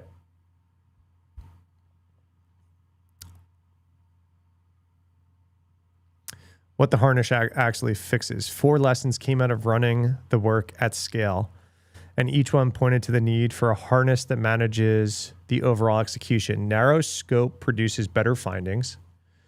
Adversarial review reduces noise. What is this? Adding a second agent between the initial finding and the queue, one with a different prompt, a different model, and no ability to generate its own findings, catches a lot of the noise that the first agent would miss if it checked its own work. Yeah. I see this outside of security stuff too, right? Like having anything check its own work, write its own tests, anything like that, it's gonna just like confirm, like, yeah, I did great. Telling it to look for a command injection in the specific function. Yeah. So this is what Mozilla did too, was file by file. It basically lied to the model and said, find the vulnerability in this file. So they're basically saying it a step further. Look for a specific type of vulnerability in this specific function. That's even deeper than Mozilla's file by file. Makes it do something much closer to what a research would actually do. Okay, that's fascinating. Splitting the chain across agents produces better reasoning. Asking, is this code buggy? Can an attacker actually reach this bug from outside the system are two different questions.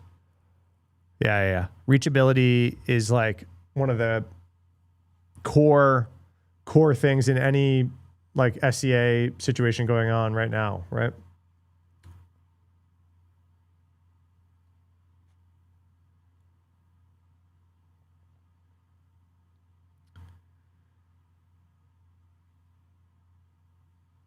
Sorry, that Nginx 0-day, man, this account is so noisy, it's hard to trust. The Nginx 0-day that we talked about a few days ago, but needed ASLR turned off, now apparently works with ASLR turned on. So it's definitely more interesting. Okay, sorry. It's hard keeping an eye on Twitter as I go through this stuff. Parallel narrow task beat one exhaustive agent. Coverage improves when many agents work on tightly scoped questions. Each of these observations about model behavior put together to describe something that isn't a chat interface anymore. It's a harness that helps. Yeah, totally. So this is the vulnerability discovery harness. Oh, cool. It was used to scan live code. So I want to know what this actually looks like in code. So is each of these a tool? Like not like written in code tool, not like, I hope that this isn't just like a skill MD. You know what I mean? An agent reads the repo from top down, fans out to sub agents responsible for each subsystem, produces an architecture document covering the build commands, trust boundaries, entry points. Gives every downstream agent shared context. Hunt. Each task is one attack class paired with a scope hint. Hunters, the agents that actually look for bugs, run concurrently, typically around 50 at once, each fanning out to a handful of exploration sub-agents. Each hunter has access to tools that compile and run POC code in per task scratch directory. This is fucking insane. This is where most of the work happens, many narrow tasks in parallel. An independent agent rereads the code and tries to disprove the original finding. It uses a different prompt and has no ability to emit new findings on its own. So this is a validate. So back in like the early AI pen testers were starting to come out, like Expo and whatever, you know, pre-Opus doing a lot of this stuff out of the box, right? So like before last Black Hat, when a lot of these companies came out, I called it out that actually the secret sauce that I found interesting was not the AI pen testing, was the validator. A lot of them claim to have this validator step. Basically, like the AI pen tester would then weed out its own false positives. And I was like, that is actually the secret sauce, right? That's the like problem that we've had forever, right? And they said that they fixed it. And now it's just like a part of every harness from now on. Gap fill hunters flag areas they touched but didn't cover thoroughly. Those are re-requested to get another pass. Dedupe findings. Trace. For each confirmed finding in a shared library, a tracer agent fans out, uses a cross-repo symbol index, and decides whether attacker-controlled input actually reaches the bug from outside the system. Interesting. Feedback. Reachable traces become new hunt tasks in the consumer repositories where the bug is actually exposed. And then report. An agent writes a structured reports against a predefined schema, fixes any validation errors. This is really, really interesting. The loudest reaction to Mythos preview from other security leaders has been about speed. Scan faster, patch faster, compress the response cycle. More than one team we've spoken to is now operating under a 2-hour SLA from CVE release to patch in production.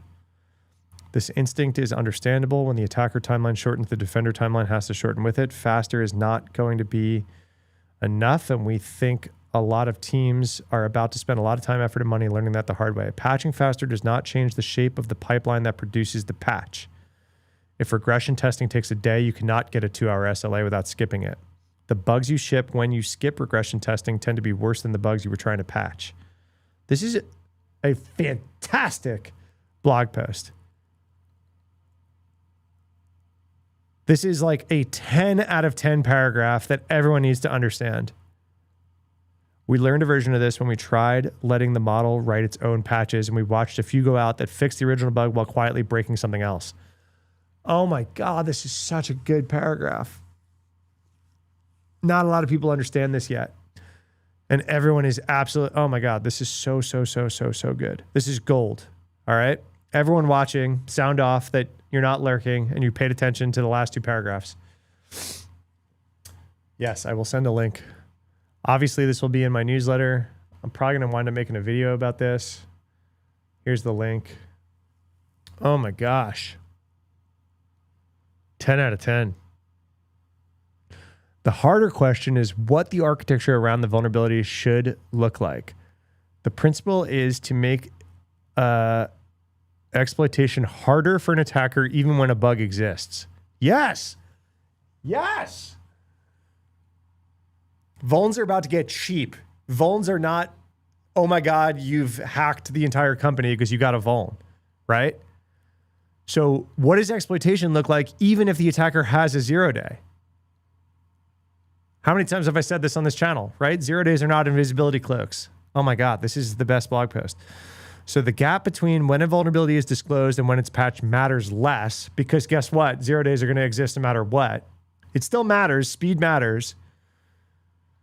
That means defenses that sit in front of the application and block the bug from being reached. Okay, so we're kind of talking, we're on Cloudflare's blog, so they're going to start talking WAF. I understand. But I wouldn't exactly, I've not seen anybody putting all their eggs in a WAF basket and being happy. WAF does not mean 0 days not exploitable, right? It means designing the application so that a flaw in one part of the code cannot give the attacker access to other parts. That's true. It means being able to roll out a fix to every place in the code running at the same moment rather than waiting for individual teams to deploy it. That's also true. We recognize this topic cuts both ways. The same capability that helped us find the bugs in the wrong hands. Right. Okay. We really needed to stick the landing better here. Okay. 10 out of 10 on conceptual points. Whack-a-mole and speed of whack-a-mole is still whack-a-mole. Really, really fast whack-a-mole is still whack-a-mole, right? How are we eliminating entire bug classes should be the development side of things, right? Every bug that you write, part of the post-action, like post-mortem should be, how do we never write this vuln again anywhere? What are the guardrails that our developers need to not code this vuln ever again, right? It's not possible for all vulns. It is possible for some vulns, and it should be part of the conversation. But then detections, right? Because even like you're saying defenses that sit in front of the application, I get it. You're Cloudflare. That's what you do. But even that is just another thing to bypass, right? That's just another layer of whack-a-mole. And layers are important. Low level says Rust would fix this. Yeah, for memory vulns, it would. What about for other stuff, right? And like, yes, layers are important. So I'm not saying don't do a defense that sits in front of the application to block the bug from being reached. Absolutely. Every layer is important.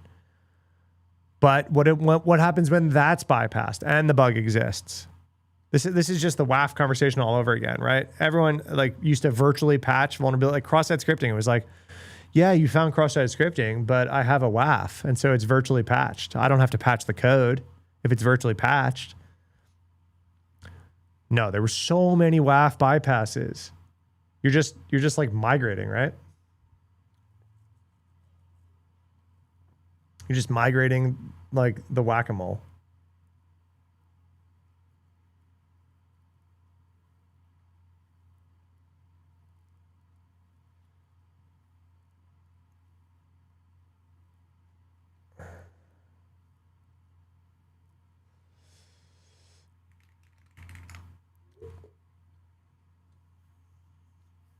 Low level says Rust would fix this. Totally. Anyway, this is a fantastic blog post. Otherwise, I wish they stuck the landing a little bit outside of like, just add a layer in front of your app and like everything's fine. It's like, that's not quite the takeaway that I have. So I give it a 9.5 out of 10 blog post because of that.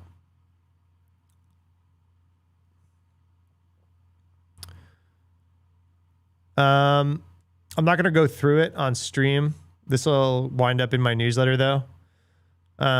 We got a Google threat intel on a phishing extortion operation. I hate phishing. It's just voice phishing, okay? It's phishing, just happens to be over the phone.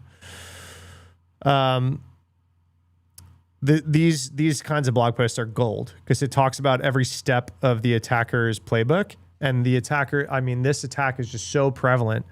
This is what I consider priority number one, arguably tied with all the NPM stuff going on right now. The other priority would be this phishing your help desk and stuff like this, right?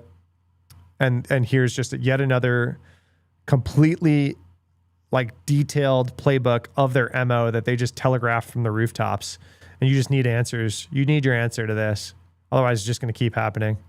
Basically, if Austin writes it, it's must read because Austin is just all over this particular type of threat actor.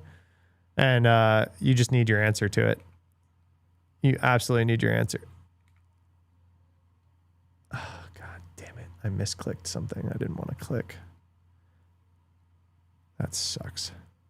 All right. Prime talked worms. When Prime, we watch a lot of Prime videos, but he's getting into security more and more. And I feel like we got to watch it when he gets into security, right? All right, let's watch this on sped up. Let's see what he said about the worm. Everybody, I feel more vindicated than ever. I feel like I actually have the right answers here. I feel like I can see around corners. I was right.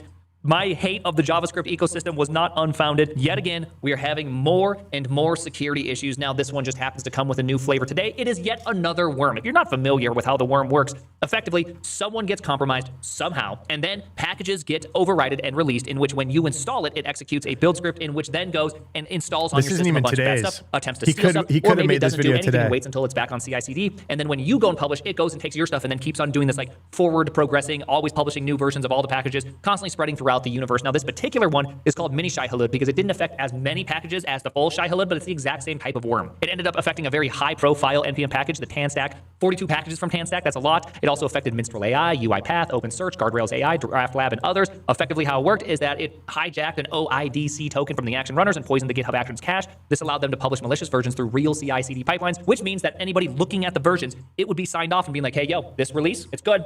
Don't worry, this is from an authoritative source, so you don't have to worry. So this is effectively what happened yet again. Now, I want to make like a rant here, okay? I'm feeling a bit filled with some hot energy, and I just feel like it's time. It's time for me to talk about things. And yes, part of this is going to be... I hope, here's my prediction. I haven't watched this video. I hope he agrees with me, and he's about to say, yo, this is on NPM and GitHub. NPM and GitHub, do something. This can't possibly be on the developers to do something about this. Let's see. I hope he says it. The classic, right? You know the classic. Hey, everybody, an old man's talking. Grandpa's your name? Which is me telling you stories about the past, telling you how it used to be, and you guys going, oh, cute, Grandpa. Why don't you go back to the nursing home? Which, by the way, hurts a little bit when you do that, but, you know, that's just that. Because, you know, just to give you a little bit of JavaScript lifetime for you, I've been working on JavaScript since before there was a NPM and or there was a way to even build your JavaScript. Typically, what you did is that either you wrote it in one big file, you had a bunch of source includes, or you would do the classic, which is build your own build tool, make it all into one gigantic makefile, and then put it forward in lots of global state. Absolutely fantastic. Along with your file, you'd always, of course, rely on jQuery because jQuery is the best query, okay, buddy? Even my very first professional job, I actually had to build my own bundler. I built it in Java. I know. People, I was at a C# house. I built it in Java, and it bundled my... This video is just from 4 days ago. So it was the last worm. It could go out today. We had another version of this worm today. I still want to hear what he says about the whole ecosystem. Microsoft master pages JavaScript, okay? Did you realize the shit I've seen? You've heard me mention G2I before for hiring great engineers quickly, but did you know that they have roles for full stack, front end, back end, iOS, Android, data science, AI engineer for your first invoice? Oh, Out of breath for that one. I wanted to say all of that because, again, the whole grandpa thing, we're going to get through that. But more so, I wanted to kind of paint this picture because I feel like we just got to have a good yapping. So I'm not going to really break down the technical details of how Shai Hulud mini version 3.0 actually happened. This isn't about this. This is more of a philosophical talk, okay? Maybe a little bit more of a come to Jesus talk, a spiritual talk, all right? Because this is what I see when I use NPM. I see some pretty intense security, okay? The NPM's making sure nothing gets through, okay? Doing the utmost, hardest work possible to ensure your safety, and definitely not that there's probably corporations right now that are being blackmailed and having their information stolen. But hey, whatever. Now, there's... Yes, right? Like, why, like shout out Socket for like everything they're doing. Shout out JFrog, shout out Akaido and Endor. Shout out all of the companies that are like VC backed up to their eyeballs that are scanning NPM for malware while like, why do they need to be doing it? I said, as I sit here with my GitHub hoodie on, why do they need to be doing it? Right? Same thing with Chrome extensions. Why can I just put a fucking malicious Chrome extension up on the web store and like nothing, right? Like Chrome extension, yeah, go ahead, publish whatever you want. Welcome to the web store. Get as many users as you want. What are we doing? What are we doing, right? Like people hate on Apple, but it's not every day you see a malicious app in the Apple App Store, right? It's not every day. Like, what are we doing here? And then like, and what are we like working on doing right now? Like, I don't even know. Like, I haven't even heard NPM or GitHub come out and say like, this is what we're doing to try to get ahead of this. They're just like, yeah, this is it. Like, we've got people publishing malware. What do you expect us to do about it? Look at all of the code that gets published to our system and make sure that it's not malware? That would be ridiculous. That would be ridiculous. Why would you expect us to be able to discern whether or not we're publishing malware to millions of people? I haven't heard them come out and be like, this is what's on our roadmap to like get ahead of this, right? They're just throwing their hands up. No, yeah, that's just the nature of the beast. Some code is malicious, and we just happen to be the place that gazillions of people get the code, and sometimes the code's malicious. What are you going to do about it? Have fun, And like the only thing that I can even see them possibly doing about it is, again, trying to play faster whack-a-mole. So we got whack-a-mole, right? Oh, that's malicious. That's malicious. Take it down, take it down, take it down. And what? We're just trying to get faster at taking the shit down? Why would that be the thing that we're doing? Why would our goal be, well, yeah, it's got millions of weekly downloads, but it was only live for an hour, which is really good, right? Like, look how good we did. We got this taken down in an hour. So that means only like dozens or hundreds of people downloaded it while it was live.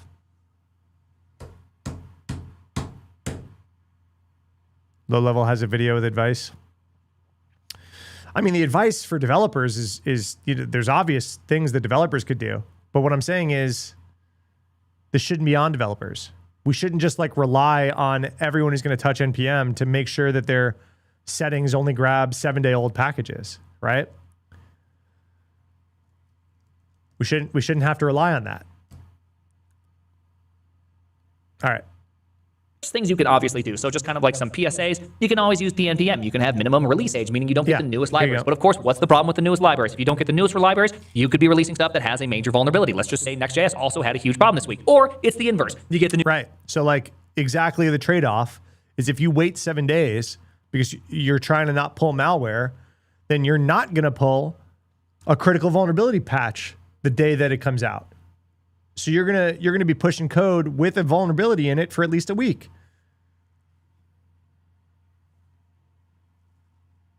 That's the best we got right now? New libraries, you get the new security vulnerabilities. It's a real damned if you do, damned if you don't. Also, this is very, very important. Block installation scripts by default. Super duper duper important, by the way, if you're on Rust and you're probably like, I use Rust. Well, buddy. The other thing is, I don't know if like for personal laptops, like for personal developers, if there's an easy way to do all of that stuff in that list globally. I don't think there is, right? I get it in corporate environments. You can like mobile, you could do device management and like push profiles. Is there a way on like a personal laptop to enforce all of that stuff globally, especially if you're using Claude Code or Codex?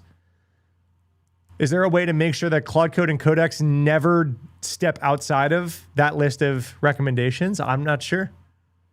That's all really good advice, but then you tell your agent to go start building something and it does in React and it grabs one of these packages. Is there a way to guardrail all that on a personal device? Hey, buddy, guess what? I hate to break it to you, but Rust has build RS, and if you download a package or you install a dependency, you're right, you're not had. But the second you build your project with a dependency, if it has a build RS file that's malicious, bam, you're had. So it's inert to install, absolutely dangerous to build. So pretty much the exact same worm theoretically could exist anywhere. I do like what Gurgly has to say about this entire, like, hey, here's all the pros and cons, here's the things that are good, here's the things that are bad. Self-hosting your package registry is pretty interesting because you can choose what you want and don't want inside of your registry and how old or new they have to be. Yeah, this is like corporate advice, right?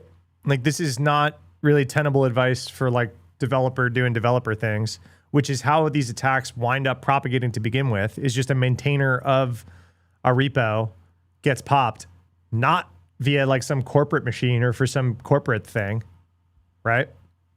Okay, you could pin versions, but of course pinning versions often leads to a bit of problems. You still have to rely on the fact that the thing you're pinning doesn't rely on a version range that could be malicious for you. There's a lot of problems with it. And unironically, not even a part of this entire shai hulud thing. Just yesterday, Ruby also pulled 120 malicious packages from Ruby Gem. So this is not like some JavaScript problem. This is a larger problem. And by the way, the mini shai hulud also went off and poisoned the PyPy package registry. So it also is jumping ecosystems. But nonetheless, none of that really matters. The problem is a bit more broad. If you've only ever used, like, say, the JavaScript language, you kind of have a certain view of the world. And this can even extend that if you've only ever used JavaScript and say Rust, you kind of have the same view of the world, which is, all right, I have my base programming language, and inside of it, there's some conveniences around, say, strings and arrays and all that. But anytime I actually want to do something, I have to go and get a package. Oh, you want a URL? Well, guess what, Buster? If you're in Rust, you got to get the URL crate. Oh, you want a JSON stringify and parse? Oh my gosh, you need Saturday and Saturday JSON, right? You're going to need multiple packages for that. You want async? You're going to have something special for Rust. If you want HTTP, you probably are going to both need something for Rust, and you're going to want something for the JavaScript ecosystem, such as Express, Hono, Happy, whatever you're going to do, right? Elysium, nuts on your chin. Damn, that's crazy. Okay, anyways, back to the story.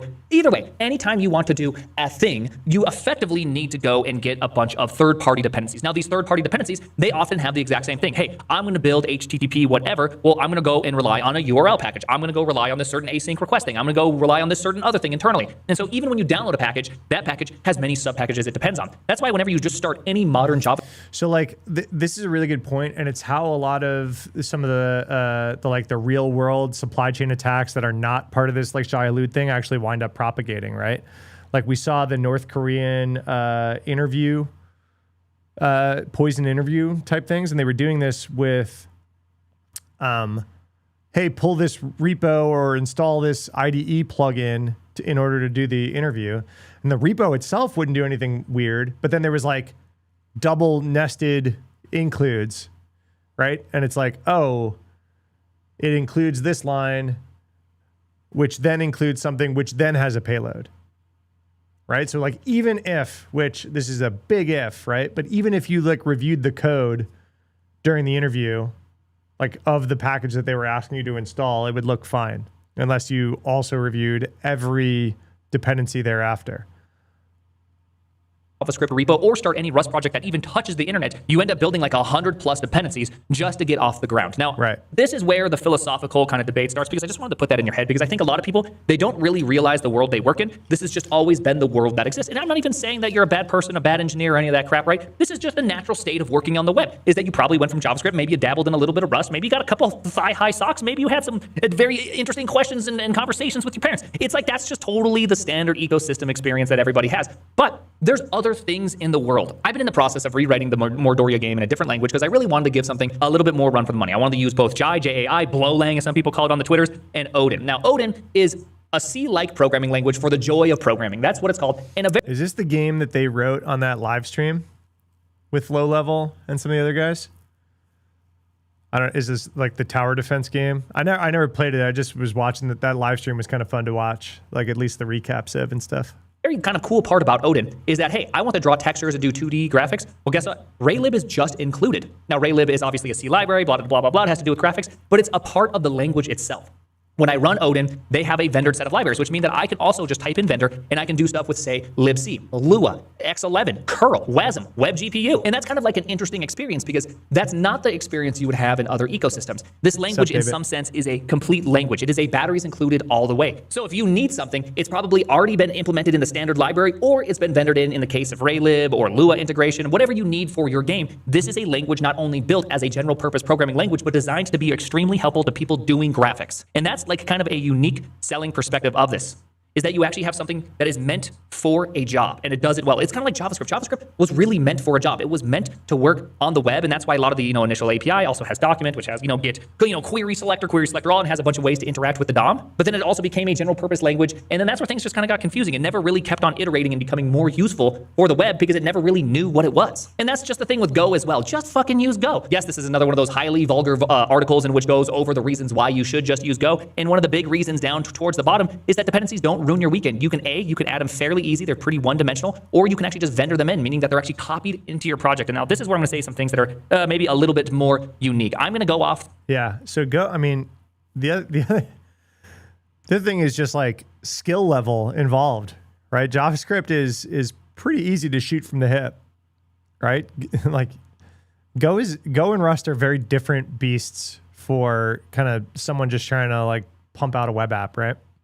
The person who actually created Odin, the programming language, Ginger Bill, and he has an article called Package Managers Are Evil. Now, you've probably seen me reference this, I believe, in the last 2 videos that I did on Shai, hulud, and just the ecosystem of NPM over the last 6 months ago or whenever it was. I actually referenced this right here, which is Package Managers Are Evil. And one of the reasons why is that it really makes simple something you should take so much more seriously. Have you ever thought about that? Like how much code you bring onto your system? This is the exact same problem we're seeing right now with skills as well. People are just dumping. Yeah, I was about to pause it and say the same thing. This is like what's going on with skills. People are just treating skills like people aren't treating skills like they're trusted code, but they totally are. Like that's why we saw those skills marketplaces. People were putting malicious stuff up there because you could grab a skill and it just starts executing commands on your machine. You have to treat it like a skill for your AI agent, like trusted code, just like all these dependencies.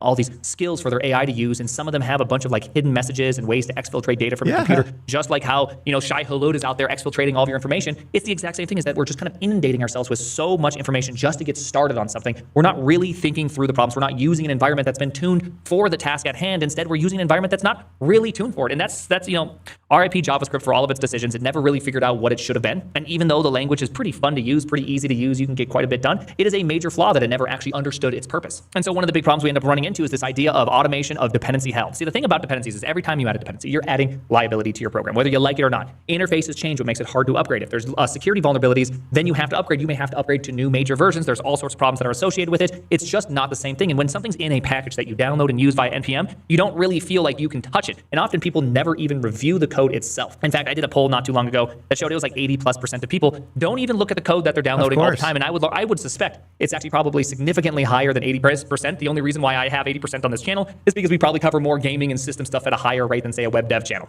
But I just kind of wanted to think about this, which is what happened? Why did we change off of this? Because when I was a young man, when I got started programming, okay, buddy, I used to go in and I used to choose very carefully what libraries I wanted included inside of my JavaScript. I remember one, it was called like something along the lines of touch tools. It wasn't Better Touch Tools, which was a Mac thing. I forget exactly what it was. This is back in 2012. And I would go to GitHub, I would clone down the stuff and I would vendor in the exact versions, and then I would hand make edits to the things we needed for my company, because this was still MIT licensed back in the day, or whatever the very permissive license was. But nonetheless, I actually had to kind of keep up with it. And was this bad? Was this a bad thing? When Bower came out and NPM came out and Grunt came out, did we switch over and start pulling it in? Sure, but was it bad that we had to take a lot of thought before bringing in any dependency? Well, I'd say one big difference back then is anytime you had a dependency, it almost was itself dependency free, because the mechanism of getting dependencies was, well, not very well understood.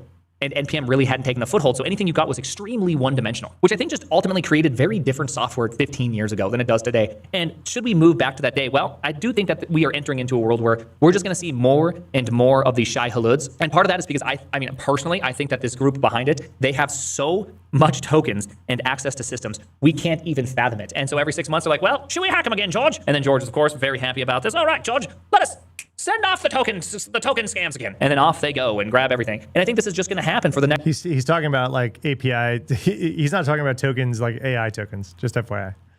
Name collision here, right? He's talking about all the tokens, the secrets that they're stealing during their attacks. I don't even know how many years. We're just going to be perpetually had for like every few months because of just how fast everything updates. When a single package is updated, potentially tens of thousands of downloads happen within just a few minutes, going to all these different CI/CDs, which then infect more packages, and it just keeps on happening. Like, I would not be surprised if right now the group behind shai hulud does not have access to a lot of the major software companies right now. Honestly, I refuse to believe that they don't, because it's ridiculous with how much tokens they've been able to take. Yeah, so this is what I said at the start of stream, right? Is like, we haven't really seen a lot of like second order effects. We've just seen more worm stuff happening. But you could see that they're stealing AWS, Kubernetes, GCP, Azure. They're stealing all sorts of other stuff that we haven't heard a lot of usage for, right? And they have access to published code. That's how it's worming themselves. And that code then goes and lives on a website. We haven't seen them use that yet either. So right now, normies don't need to worry about shai hulud, right? Because like, if you're not a developer, you haven't been impacted. It's just worming through developers' machines. But there's no reason technologically why they haven't hopped and started doing stuff in the browser, like against people who are visiting sites that are using these compromised packages. So I agree with Prime there too. Anywho, I know this was kind of a bit of a rambly video, and I know it's like a little bit more high energy, and there really wasn't that many jokes in this video. But I mean, I just wanted to say all those things because, you know, there's part of me that realizes, especially as I use Odin, like, wow, this is really nice. I'm probably going to be able to finish off this game, which will end up probably being something like 100,000 plus lines of code with zero dependencies. I have a language, a build tool, and I have every last like thing I need to be successful completely in one item. And I'm just like, why isn't this the way for everything else? Like, this is good. This is what more experiences should be. I shouldn't have to like get an amalgamation of software just to be able to do the basic things. Like, this is what I want. This is what I want to see more, because I've been on both sides now. I like this side. I like this side a lot. And if I really had to bring in something, I could vendor it in myself and be like, okay, I need this one thing. It does this one thing. My program wants it to do this one thing. Here we go. Like, and I'm just going to make that choice so rarely because of kind of the... I mean, is it just like, is that happening? Right? Like, you know what I mean? Like, do we ever see that happening? I think this like dependency ecosystem is just so prevalent. Expensive nature, because guess what Odin doesn't really have a package manager. I don't know if you know that. I can't imagine why Odin doesn't have a package manager. I can't imagine, well, why does Ginger Bill not want a package manager inside of Odin? I don't know where I was going with all this. I just felt like yapping. You know, like, have you ever had that urge? I had the urge. I feel like I understand why a dog wants to bark, because I just feel the same thing just deep inside of my bones. Did you like this? You want to like send me a signal that you liked it. Press like the like button, or make like a comment and tell me I'm completely wrong and just being an old man yelling at clouds. Or maybe I'm correct. Maybe having a language in which actually does just have everything included is the better way to go. The name is the Primogen. I don't really comment on his videos. Should I? I should.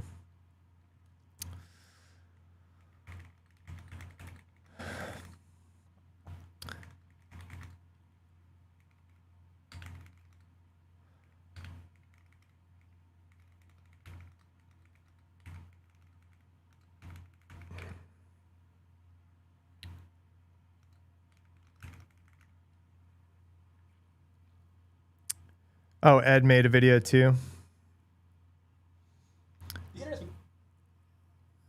Did we beat NPM being hacked to death? I've been having nightmares.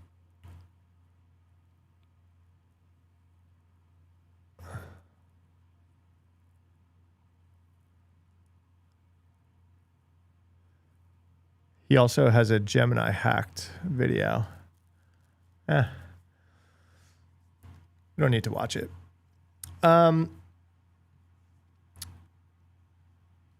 don't know if Ed's here.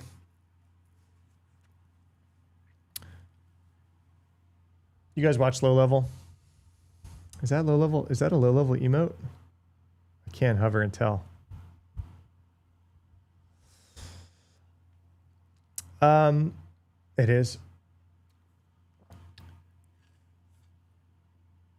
I've been kind of pitching Ed on the fact that him and I should do more stuff together.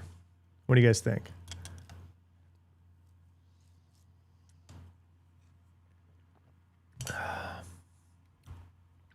We were kind of floating the idea of a podcast where we interview people.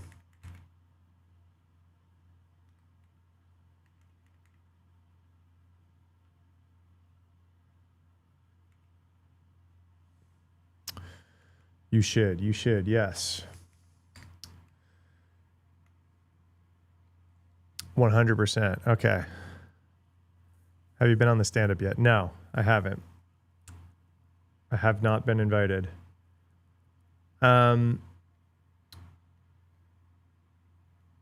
Yeah. What if we made our own version of the stand-up?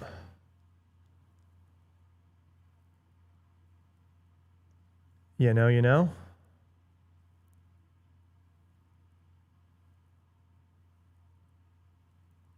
I kind of like that format. I've been pitching Ed on it. I'm obviously the small fry compared to him. At least audience-wise, right? But yeah, it would be security focused. Basically a security focused version of the stand-up, and probably a fair bit of AI, because that's just everything nowadays, right?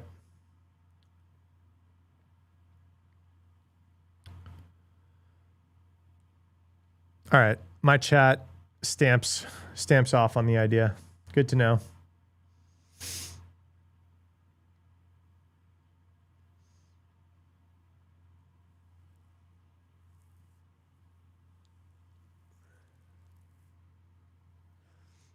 That would be awesome. Cool. All right. I consider this an endorsement. I don't know if Ed's here or if he would want me to say that I was pitching him on it. I was texting him about it the other day because I know that he was thinking about doing a podcast and he was looking for an in-person co-host. And I was like, we don't live near each other, but I think it'd be pretty cool. You're going to campaign for my stand-up appearance? Cool. I'd be happy to.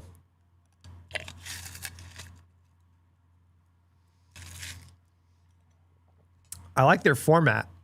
So the thing that we would need to figure out, because I'm sure they have like a team, right? Is like, I consume a lot of podcasts these days just via like clips on other sites. You know? Yeah, I have Riverside. And so I would want to make it so that we were doing something that like would still work in clips and stuff, because that's how that's honestly how I catch a lot of podcast content these days.